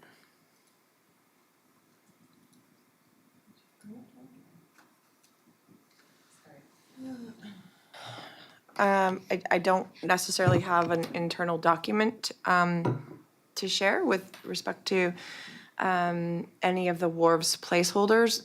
These placeholders are based on historic works and assessments that have been completed for each of these wharves or their upland. In the case of Granite Bay, they have at one point initially been slotted into a 5-year financial plan in relation to their priority. So what we're looking at this year, and as Mike has stated, is to revisit both our capital projects and gas tax projects and prioritize those through the 5-year financial plan, which would thereby indicate where the priorities lie. That being said,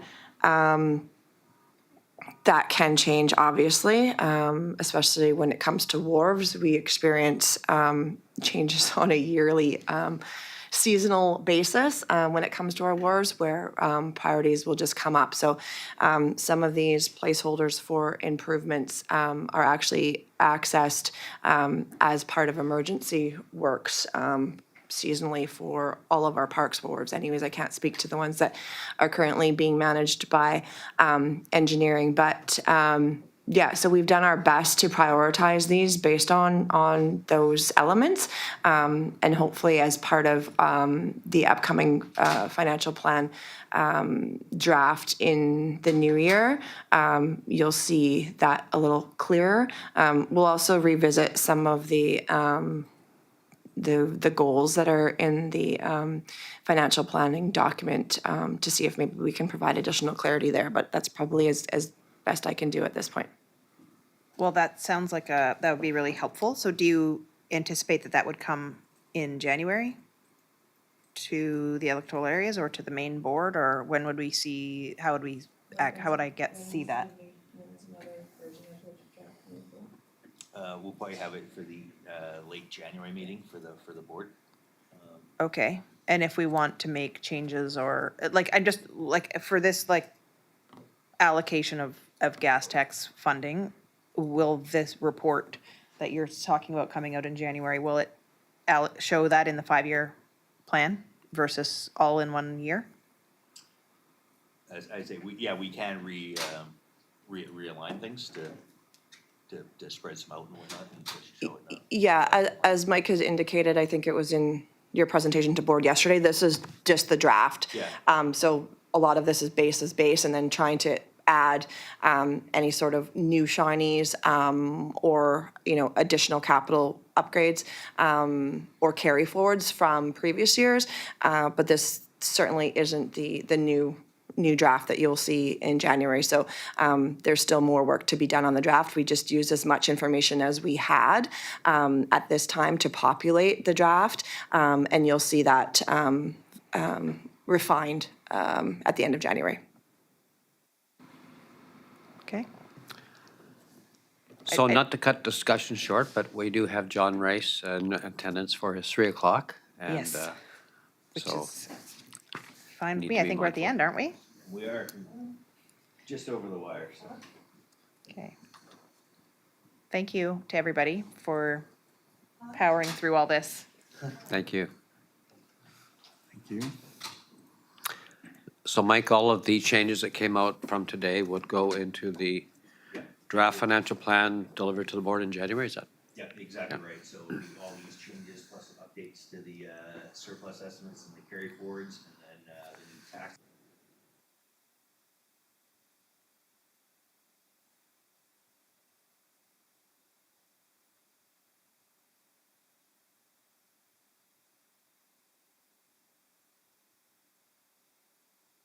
So do we make the changes if we have, say I had changes that I wanted to make at, would I make those at the January board meeting? As Correct, yeah, if you can get us. Okay. And so when it comes to the gas tax, like I've indicated that I don't really want to see that we're putting more money towards Port Neville on there. Is that going to be reflected in the budget that you're going to bring forward? Any of the changes can be, yeah. That's the other thing too, is there's also, there's budgets, there's placeholders, and then whether or not we actually do the work. So that's the other thing, but yeah, like I say, if they wanna get rid of, their Port Neville's a tricky one, cause like I said, we have the Transport Canada money. I'm not sure if we could just do 90% of the refurbishment up Or, until or whatever's in the- collaborate with the Or nation? there, or cut down on scope or Yeah. whatnot, that'll be. I think as well, the agreement we signed with the Coetzes did did impose certain obligations on the regional district in terms of what they would deliver Yeah. to Coetzes, so. Yeah, and so it could be. We'd the have to look case- at all that. Yeah, and then as Wolf made, when they're doing it, it could be a lot cheaper project, or it could be more expensive, he's got contingencies in there. So it's hard to say, this is just budget estimate so far. Okay.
So Dave had to leave all of a sudden. He's not sure when he'll be back, if at all. So we'll carry on when you're ready, Director Rice. And so we'll start. You know the process, so we'll start. Mike, you want to lead into the first budget to be considered? We're at 123 Area D grants and aid. Microphone, please. Pardon me? Microphone. Area D grants and aid, function 123. Yeah, quick update here. So the existing budget had everything spent to date, and then your last board meeting we had an extra $2,000 allocated to it. So I got that update in there. Yep. So we have the current budget is $39,000. We should have total of 11,750. And do you know, with the uncertainty, I'll stop you right there, but with the uncertainty over grants and aids, I'm going to even cut this back some more. I mean, we have a fairly large reserve, so I'm just going to reduce that requisition to 5,000 and we'll move on.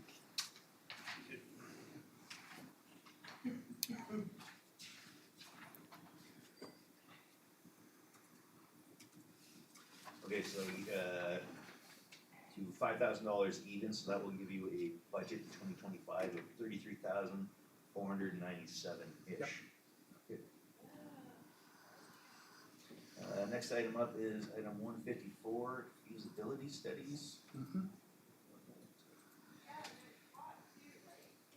So this one has a base budget of $100,000. We spent, actual spend to date is 3,800, but we have an estimate of 15,000. We have some bills in the works, so that estimate will get adjusted as we move into the December budget. So you're gonna be plus or minus.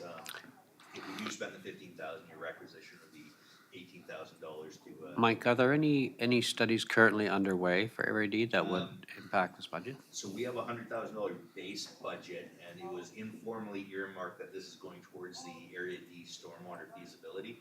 So we didn't requisition an additional amount that's getting spent out of the base amount.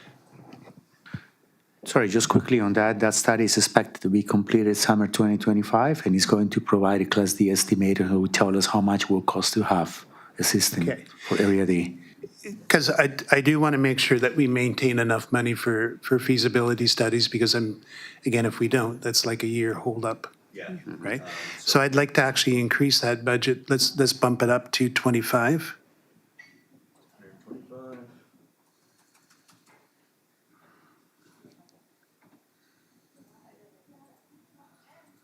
Okay, so that'd be a $17,000 increase to the requisition to. No, 25.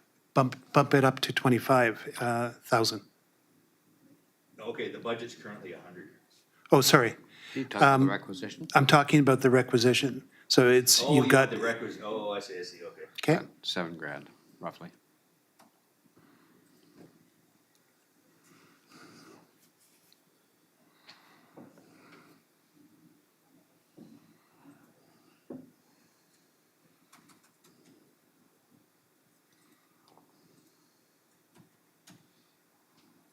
Okay, so that'll give you a budget of $106,000. And just for clarity, should any study result in a service, that service pays this function back, so it'll be a bit of a shift. So that's 154. Next one up is function 210, Canberra River Fire Protection. So obviously, this service is presently having an update done to the study that was done previously. Yep. Where that is going to end up, you may have discussed with the CAO, I'm not sure, but I think some flexibility is what you want. Well, this budget that I'm seeing right now, I mean, this year looks good, next year is pretty dreadful. And this is exactly what the community is complaining about. And essentially, I mean, last year it was a 31% increase that came out of nowhere. And I understand why, and it is basically because of the terms of the agreement. Now, I have talked to a few council members from Campbell River. What I find interesting is that certainly, you're collecting money right now with the thought that it's going towards a fire hall. but they haven't committed any budget. They actually haven't even committed a design or any of those things. So I'm saying, well, why are we paying right now on something that we actually don't know what the cost is going to be?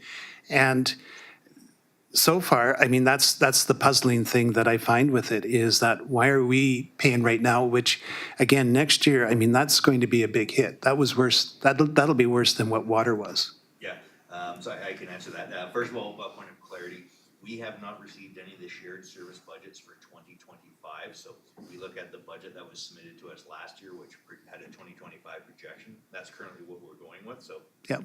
we should have that within the next couple of days. The new fire hall is a consideration. That one was in blue, but we've known for a long time that their capital has been underfunded, so to speak. So even if you look at the years outside of the fire hall, it's still moving up to about $714,000 cost to us. So we have been building that requisition up by using the reserve transfers to be able to afford that and keep it smooth. If you wish, we could completely eliminate the reserve transfer, but when the bills come in, you would have the option of short-term debt or spiking the requisition. Right. Well, a decision has to be made on it, and again, I'm hopeful that the city would realize that it is time to renegotiate a 45-year-old agreement, and let's have something modern, just for that reason alone. And I don't think there's any question that there is an agreement as to, why would we be funding capital expenditures, for Campbell River? That should be a responsibility of their taxpayers, not Area D. But I realize that under the current agreement, that's what we've got. So I would actually prefer to say if we can reduce, and I'll flip the coin on that, and perhaps maybe, what I'm thinking of doing is that perhaps maybe I'll go and talk to mayor and council in the new year as a delegate and go from there. Yeah. So the 2025 budget was constructed with a $25,000 transfer to reserve. So it was a big reduction this year because it got up to there. So like I say, you could change that amount around, or like I say, leave it status quo, talk to the board. It all depends on whatever your risk level is. Well, based on the conversations that I've had, I think we could do that. Could reduce or Reduce the transfer to reserve. okay, so if we eliminate that, you'd be looking at reduction. So that would be a 2.2% increase, or $15,000. And again, that's based on a shared service budget. Yep. And the 2024 assessment. So once we get 2025 assessments, we'll have we shall know more. Right. And for clarity too, you will still see a transfer to reserve.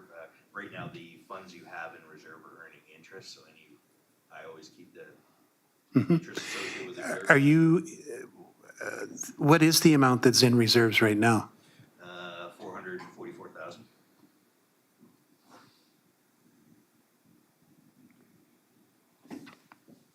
So if you look on your, should be on the second page of whatever document you're looking at. So if you look at the reserve summary, that's how it's. I've only got one page. Oh, maybe it's printed on the backside. Oh, okay, I see you. So it's the 2024. So 444,100. That was originally assuming we're putting another 25 in, and then if everything stayed shape with this budget, it would have, that's where I came up with the 25,000 amount. Yeah. Drop the rate to zero. So if things stayed status quo, you would actually be short in 2026. So. Right. And I actually had estimated, I'm just checking my notes here, that I thought it was about 419, so I was pretty close. Oh, yeah.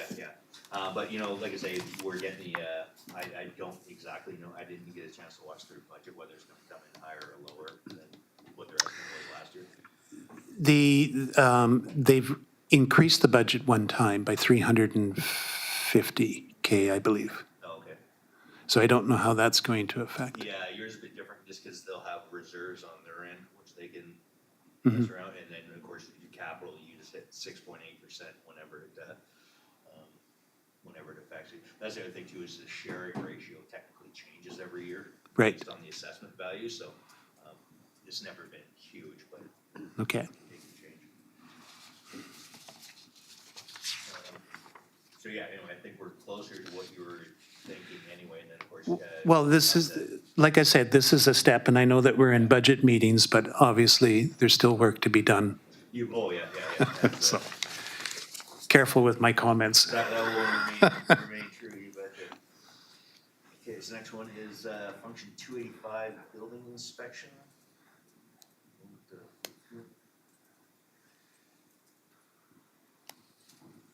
Okay, so we had an increase there. We had another function that the insurance liability dropped on, and so it affects all the other functions anyway, so that was a little bit of your increase there, and then we just had some CPI increase, then we had quite a significant change in the surplus, so it looks like we had a relatively high surplus in 2024. That's the commentary I have for that. And I think we just have some explanations in the points about where all the other revenue and the permit fees and everything else.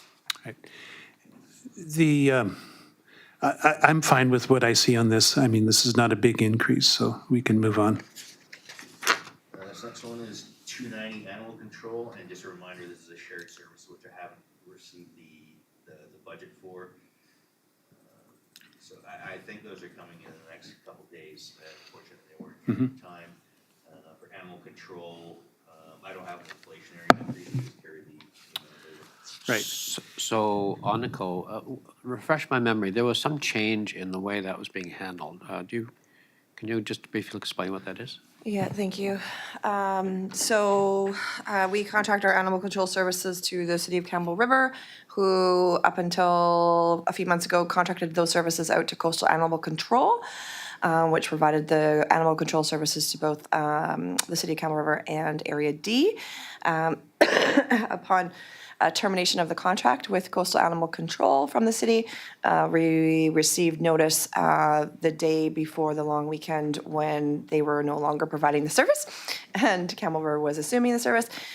We have not had a lot of conversation with Campbell River since they have taken that service over, and it's still in the works to explore how this service can be provided to the regional district, and if there's other options for us to seek out. We did see a significant increase. Mike, do you have this for 2024? I think it was like $40,000-ish, if memory serves.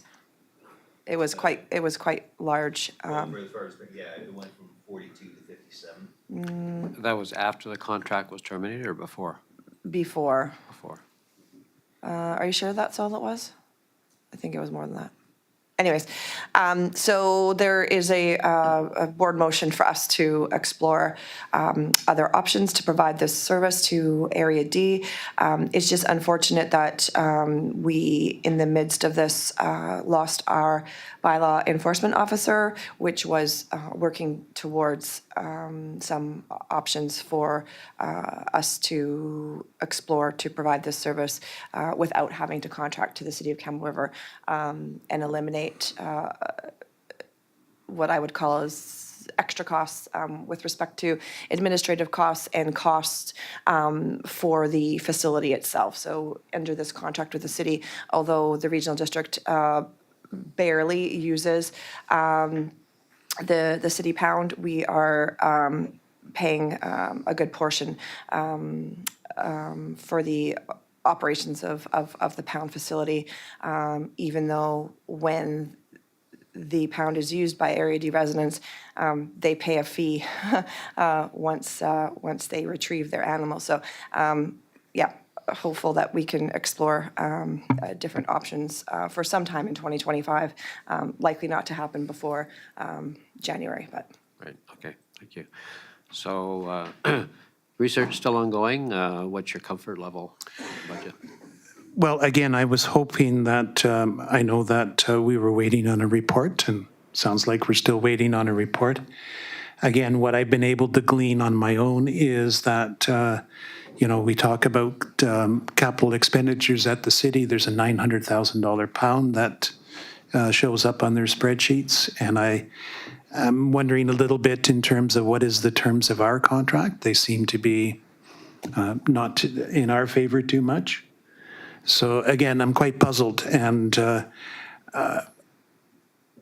what I would like to say is that I think what perhaps maybe we might want to take a look at for 2025 is perhaps maybe put out a survey to the community and find out what is the appetite in the community. Because I don't really know what the service is doing at this point. I'm a dog owner, and it's been challenging as long as I know, to get enforcement. And other than buying licenses, I'm not sure what else we're getting. Thank you. So in the few years that this service has been within my portfolio, unfortunately, there has been very little interaction with the City of Campbell River with respect to this contract. The Regional District has requested on multiple occasions information that was provided from Coastal Animal Control to the city with respect to their enforcement and their patrols. Under the old contract with Coastal Animal Control, those Coastal Animal Control members did do patrols through Area D and our parks, and advised us directly that they were submitting reports to the City of Campbell River that the Regional District were not receiving. And we have a lack of information regarding animals that are retrieved and held at the pound. And so we are paying for those costs. We are paying for a portion of operational costs at the pound, even though from my knowledge, we probably use it less than a handful of times a year. And so again, in absence of having our own bylaw officer, which could have been used as a bridge potentially with moving away from the existing contract with the city, we're kind of at a loss right now. Yes, they also do collect our fees for our animal tags and charge a significant administration cost for that. So certainly there would be options for us to at least assume a portion of what the City of Campbell River is doing through this contract. But how we provide this service as it is currently or was currently being provided, we just don't have all of that information right now. Right. So then I'm kind of going back, looking at staff and going, what would you like to do? Well, I have a question, if I may. The number that's currently in the budget for requisition in 2024, 62,180, is presented as going up about $1,900 for 2025. Is that right? Yeah, sorry, that exhibit's out of date there. The actual requisition is for animal control is we've just held it steady because we don't know what's going on exactly. So there's an increase in surplus as well there. So it's a $60,000 requisition. Proposed for 2025? Yeah, which is similar to what was in 2024.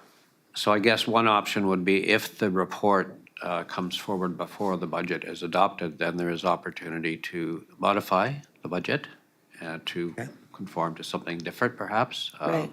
And Tom, as well, having a specific amount in this budget wouldn't necessarily tie us to continuing our contract with the City of Campbell River. Correct. So, and we could always maybe do a budget amendment if required as well, if that were to happen after. Exactly right. If the costs aren't going up, you would need the amendment just because. It would just go back as surplus, yeah. The other thing I'll bring up too is this actually has a significant reserve. There's $55,000 in operating reserve. Okay. So you're quite secure here. So if that approach is acceptable, then fair enough. We'll try and get something to you as soon as possible and give you options. Well, I think that is better. I mean, it's not, if we're not getting what we're paying for, and it now that I've heard what Aniko is saying, that kind of goes in line with what I'm hearing from the community.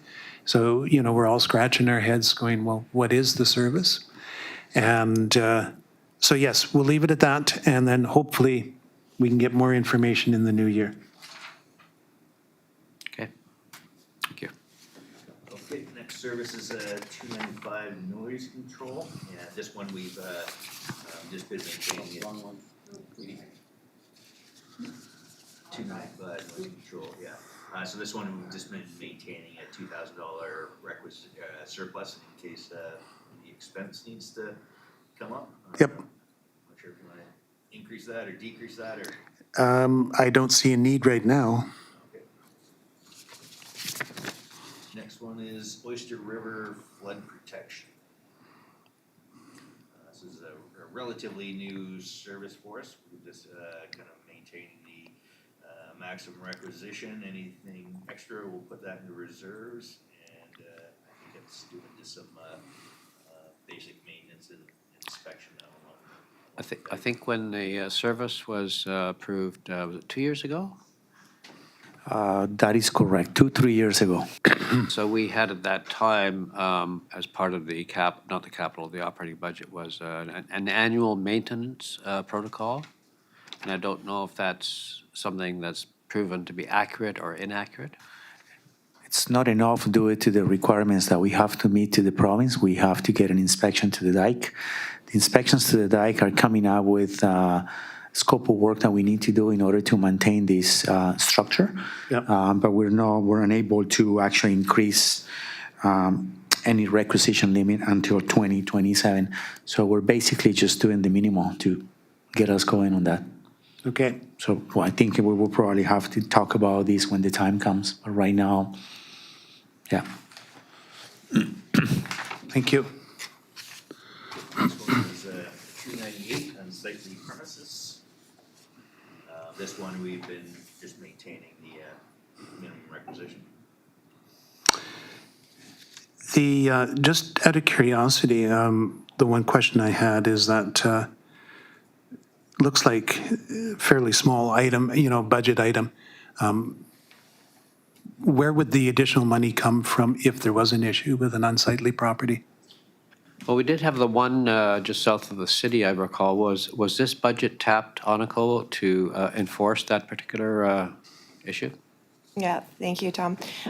All enforcement with respect to both unsightly premises and your previous noise control actually filter through 501, which is bylaw enforcement. So that's where all of the expenditures for legal fees or anything associated with enforcement derive from. Okay. But yeah, to answer your question, anything that did hit the service would put it into a deficit for the current year. The next year, we'd have the $4,700 in reserve, and then we could tax up to $25,000. Okay. So that would be the option, I guess, if you wanted to build reserves just in case or leave it status quo. So Aniko, just further, so the bylaw enforcement covers those kinds of costs you described. What does this budget cover? Is it just administrative costs?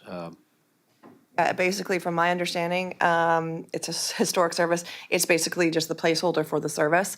And any expenses that are associated with that through our, corporate. But anything that actually happens as a result of the bylaws that are associated with both noise and unsightly are then filtered through the bylaw service. Okay. So appropriate budgets are populated through bylaw enforcement to accommodate enforcement for both zoning and issues and noise and unsightly premises. Thank you.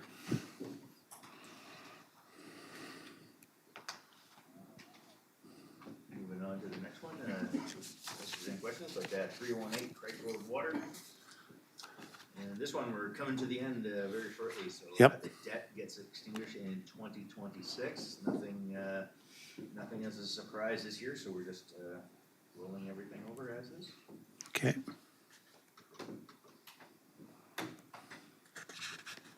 And the fun one is 319 water. So in here, the big ticket item is I do an estimate for bulk water every year. So I think I've accounted for 5% volume increase and a 2% bulk water rate. Anything plus or minus, it just affects the surplus going forward. I think Campbell River increased the rate actually 2.8% this year, but we have that volume side. Okay, and that's what I was just going to mention because that was just approved and they're bringing that bylaw back for. Exactly right. Yeah. So whether or not, we're essentially can handle a 7% increase, so Okay. bulk water all depends on leaks and how many times somebody fills their pool and everything else, so everything's Sorry, I just have an update. We just met with the city of Campbell River last week, and this is just because the agreement that we have expires December 33, 2024. We're trying to negotiate a better rate with them. We've been trying to do that. So this is what we got from the city of Campbell River. The city of Campbell River has agreed to hold 2024 rates until a new agreement is executed. So the current proposal is for a 2-year agreement, allowing the city to complete internal studies that may impact the rates. So right now, they're going to hold it. A modest reduction in 2025 is anticipated, and the current discussion that we have with them is 0.02 a cubic meter decrease in 2024, and back to the 2024 rate in 2026. So that's what we're expecting to happen, and we have agreed to that. We're just waiting to finalize that and renew the agreement. Okay. So holding the rates and a decrease for 2025 for 0.02 a cubic meter. 0.02. It's a very modest decrease, but it is a decrease. Right. So that's better than an increase. 0.02% or cents per cubic meter? 0.02 cubic meter. Per cubic meter. Per cubic meter, yes. yeah, so overall, I think there's a small requisition increase. We've held all the rates steady. I can tell you that any surplus, we just dump right to the capital reserve with the significant capital needs in the future. Yes. I don't know if it's an appropriate place to talk about it right now, but with respects to the additional phase 2 for the water meters, just to be clear up front, I mean, I've had a quick discussion with Wolfang's a few weeks ago, but I would like to see that phase 2 done quickly. And I think, in all fairness, commit gas tax money to it to get it done and get it off the books, and let's get that, basically turn the page on the high rates, and let's go back now to metered rates and see where we're at. Have we signed a contract for that project? We have issued a letter of award to the best proponent, the lowest proponent, Edge Excavating for phase 1. We're putting a budget together to what it takes us to complete phase 2. Yep. And we will be providing a staff report for that. And when you say as quick as possible, the first thing we have to do is locate the services. Once we locate the services, it will go very quickly because we have to tender. Yep. So, but right now we have 180 properties that are going to get water meters. So that's Right. good news. Just to clarify, what I meant was that, it's one thing to chase grants. I think we're beyond that right now. I just want to get the project finished. So, that would be my intent.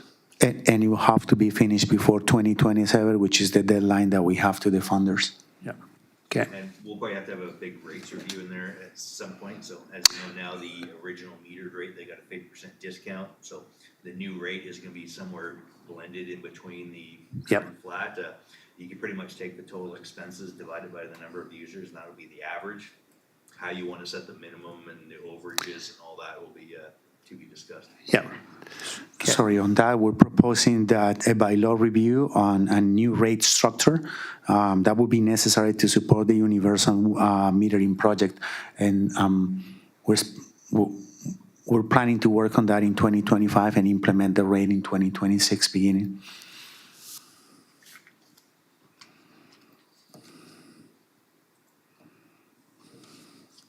So the next service would be 533 house numberings, which is essentially we're just kicking that along to status quo. So there is a big 911 project that we talked about, but that's getting, we got a grant for that, and that's all under a different service number, which is just your standard report update that we do. Unless you have questions on that. No, it's pretty simple. Yeah. This next one is 614 Area D Parks. So I guess this one is mostly status quo as far as the capital reserves. We do have a couple projects there that we're getting carried forward for the Parks Master Plan and Active Transportation Plan. Oh, sorry, I'm on the wrong function. Do I have the wrong function? No, it's should be 618. Or 614. Sorry, I went to the area C. I was like, oh, that sounds familiar. So this one, yeah, actually, we'll leave the reserves to last. I know they're significant, and then we had the other increase now is coming with the Strathcona, the recreation complex. So Yep. whether or not you want to look at the reserves here, but other than that, the requisition is going up. So a couple of the contingencies were increased. We've had some other functions decline as far as transactions and liability insurance. That affects other things, parks being one of them. So you had a bit of an uptick there. And then Anna goes to move some expenses around for signage and professional fees and everything else. I think the big increases are just for the just basically some CPI and everything else, and some additional for minor capital. Of course, any surpluses stay within the function, but we were kind of curious if you wanted to talk about the transfer to reserve. So historically, this was $10,000, $20,000, $30,000 level. Then I know you had the you wanted to refill the coffers, and then the current requisition or the current transfer to reserve is about $250,000. So you currently have between operating and capital about 1.5. And then, so we're not sure if we wanted to look at reducing anything for 2025.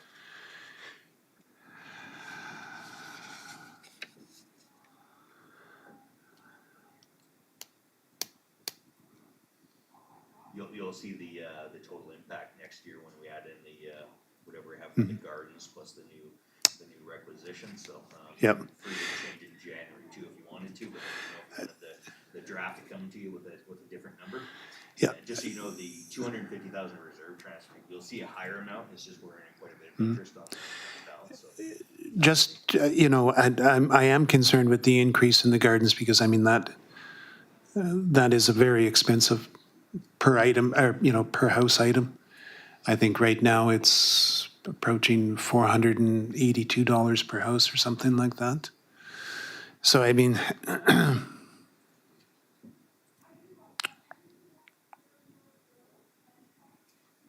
Would you like the reserve transfer nullified for this year, and then when you get the January budget, you can see what it let's do that.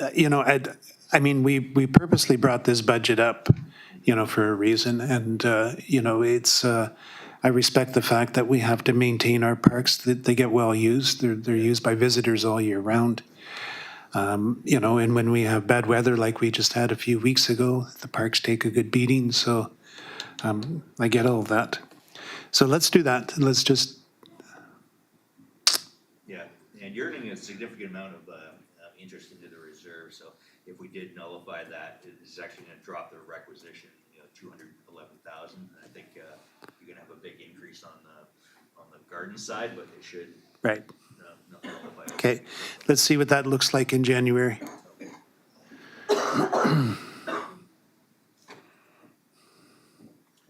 Next one is Service 750, Electoral Area D street lighting.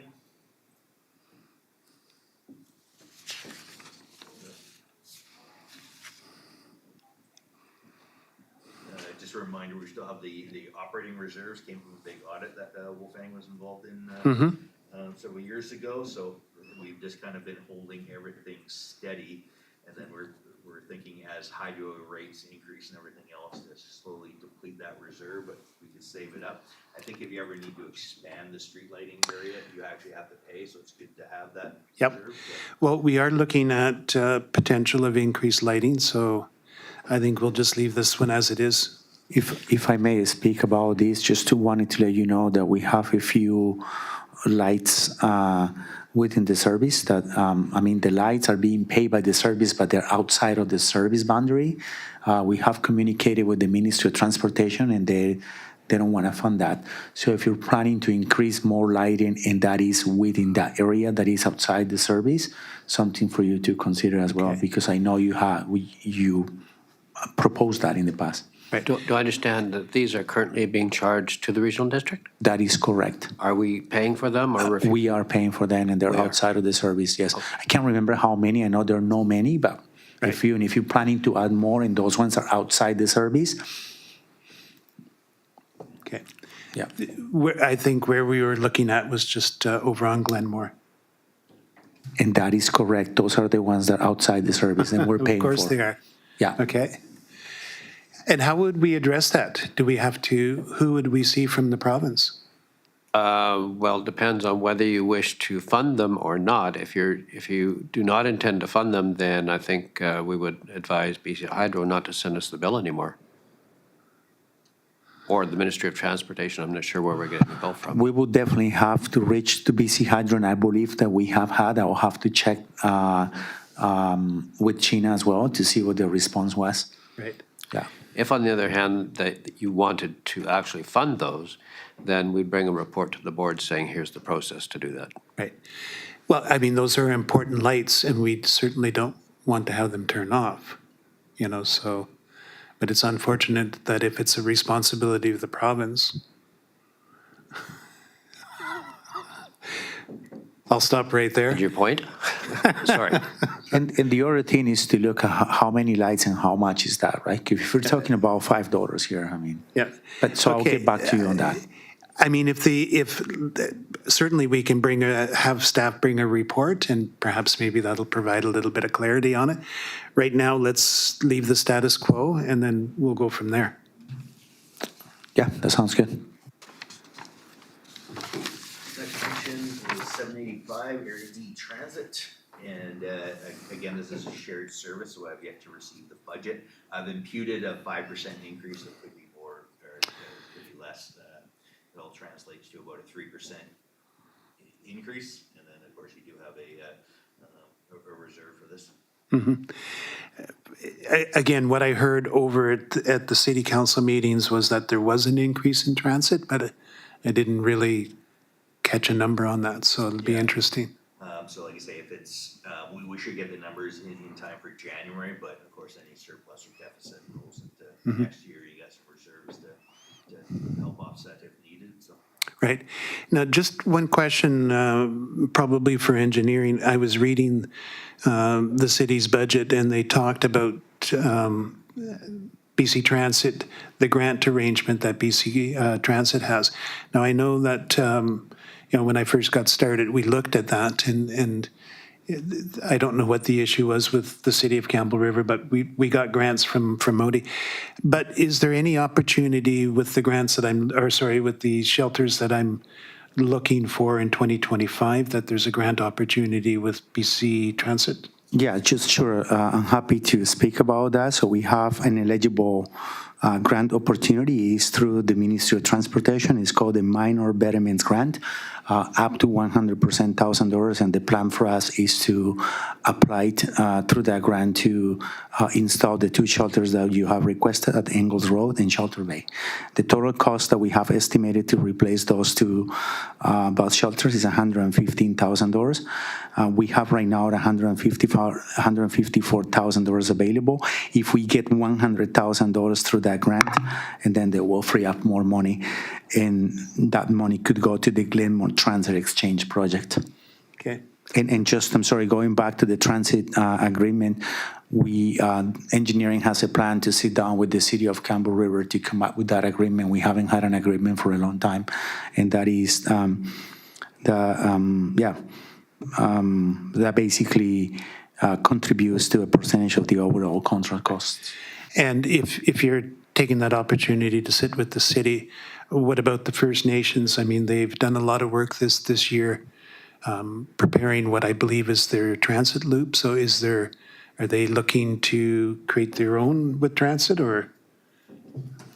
Is that the Coetzes? Yeah. I don't have an answer. I will ask them. Okay.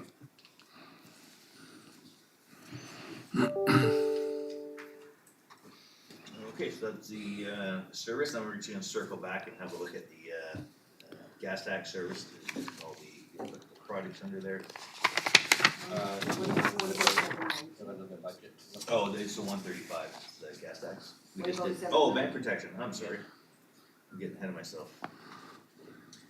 Bank protection, yeah, this is that. This the one that was suspended. Yeah, see, Yeah. in front of the dike, we actually had to do some work on that over there. So we have the invasive species removal and then part of the dike inspection for the section in front. So that one, so we just brought back a requisition of $1,750 Okay. for the place. I'm not sure if you have any comments there.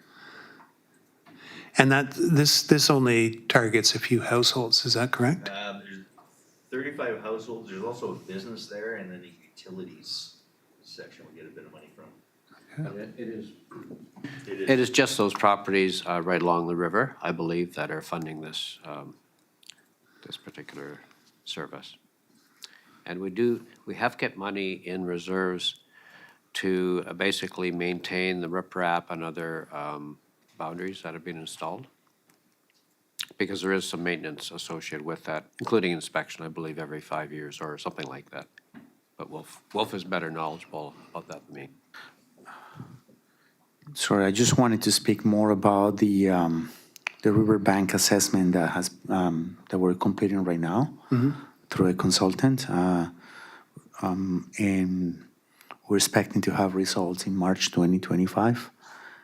And we would take it from there, and we would inform about if a tax requisition is required. Okay. And that's for the riverbank. And Tom, could you please, if I can get your question again? I'm sorry. No, I think you answered it. My sense was that we were keeping money in reserve for specifically that purpose, was to considering the long-term maintenance of the improvements that we've made. That's correct. To ensure So they're still viable. you are correct. So we have to wait for this report and the recommendations from the engineering firm. Okay. Yeah. And just for clarity, there is a $1,750 tax requisition this year, just because, like I said, I have a contingency now for engineering fees, because it has to be an annual inspection. There's a bit of liability insurance and everything else. So we just thought it was a small nominal amount going forward, but that could easily say adjusted. We could do the whole things out of reserve. Just the reason why I pointed out is that, for the last year, we didn't do anything, Exactly, right? yeah. So I'm expecting calls on this. Oh, okay, yeah, I was like saying, I could reduce it. I just didn't want to do it one day at a bigger amount, because I know that's what gets it, is when you go from nothing to something. Yep. Is the big one, so, it's been nothing for 2 years, so, like I said, I brought it back a small amount, is from what I understand, there will be annual fees going forward, and then at some point, we'll have to. Okay, well, we'll see what happens when people get their tax notices. I mean, I did get a fair amount of phone calls before there was no requisition. So again, perhaps maybe we might want to have some communications ready. Yeah, I think that's probably a good idea. We did look at whether it's possible to combine this service with the lake service, but unfortunately, it would be extremely complicated and likely end in failure. So we've really not looked further into that.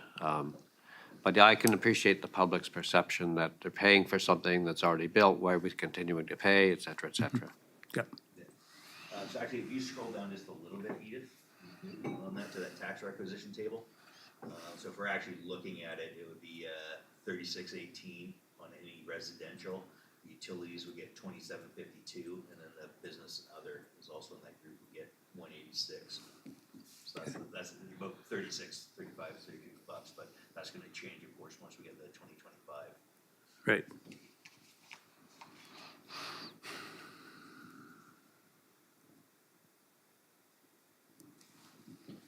Okay, now on to the 135, the gas tax.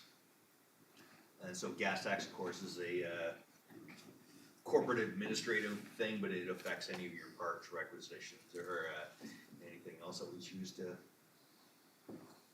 spend out of.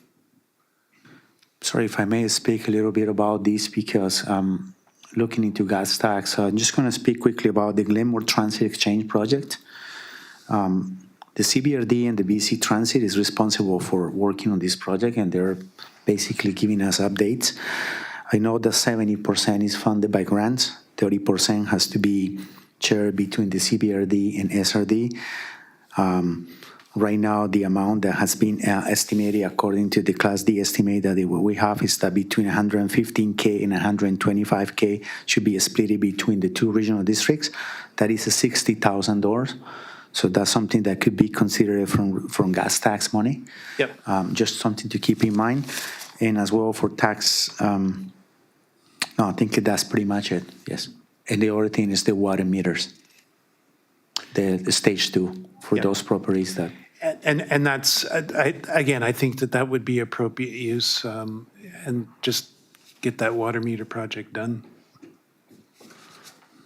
Yeah, that's actually a good segue in here. So just as a general rule, anytime there's something gas tax eligible, I always try and take the most restrictive source of funding, use that first. So, so this is the comprehensive list of everything we have for you. And again, everything's all estimates. So especially for capital, as soon as January comes around, I try and figure out the exact carry forward amount and everything else. So you can see these amounts shift up and down a little bit as we go forward, but generally we just kick along the budgets till the projects are complete. Most of this we get, like I say, from your parks or from your water or anything else. That's the complete draw. This year too, the gas tax, they did want everything allocated in there. We don't allocate 100% of the project, so the 2029 plus long-term asset management plan is essentially uncommitted, but I'm just saying it's committed for infrastructure projects. Right. Year 6 to 30 out. So like I say, that's kind of your what you have available to allocate. Okay. Just one question that I had with regards to water, and I just thought of it right now, is that when the water meters start going in, obviously they have an end of life. Yeah. What would it look like? One of the things that I've noticed and everywhere I've gone and sat in meetings, we know that assets have an end of life. We can actually predict that end of life very carefully and very easily. And yet, it seems like once they get deployed, we forget about them until, all of a sudden it's due. So what would it look like in terms of Area D getting ahead of this curve and saying, well, we know that those water meters are going to have to be replaced when? So why don't we start setting up a service with a modest.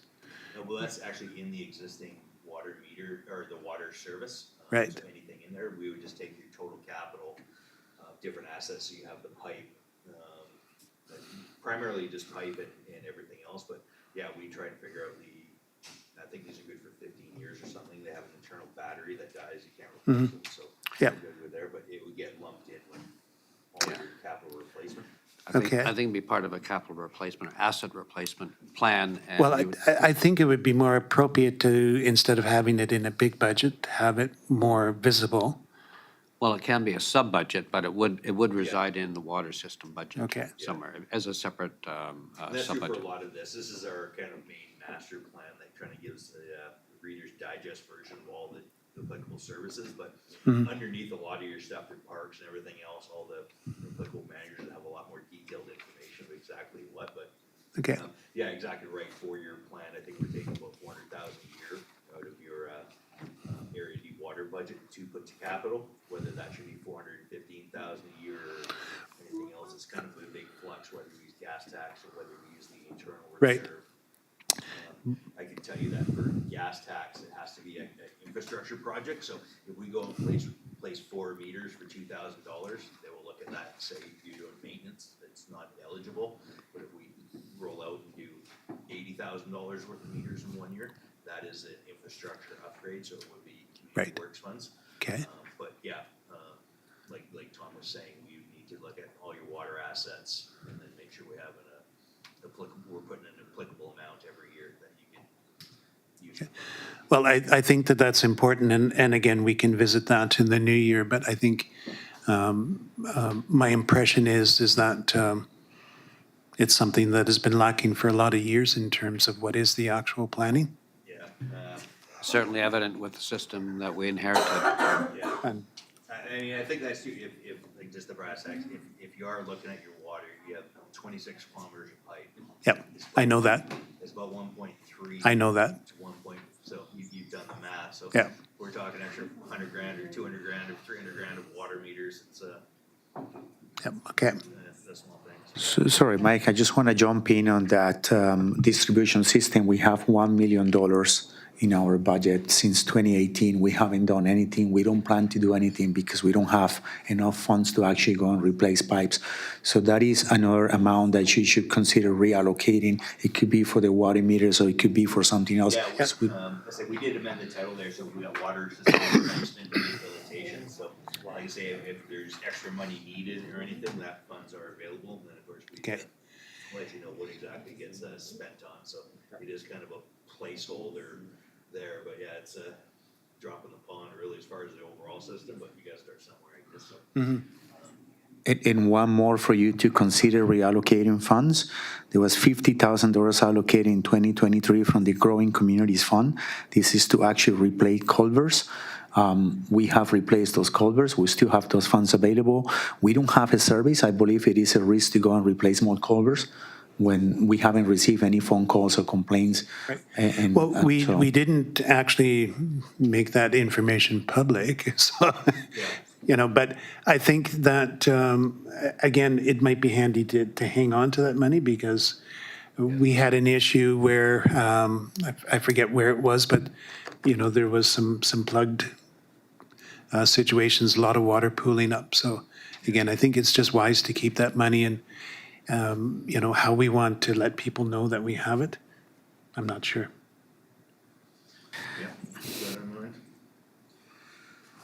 Okay, I think that's everything. So just one more thing that I think just to let you know that we have been following up with the Ministry of Transportation on the traffic study. They promised that they will issue the terms of reference for us to review by the end of the year. We sent an email last week and we're waiting to hear back from them. Okay. So we're on top of that. Okay, and again, community asks me probably every second week, where are we at? Where's the lights? Where are we at? Are we there yet? So it's something that is on everybody's minds. And we are following up constantly with them. No, I get it. Thank you. Thank you, Director Rice. And just so you know, all of the changes that you shared with us today will show up in the next iteration of the budget to be delivered at the board meeting in January, I believe. Correct? Yeah. So thank you.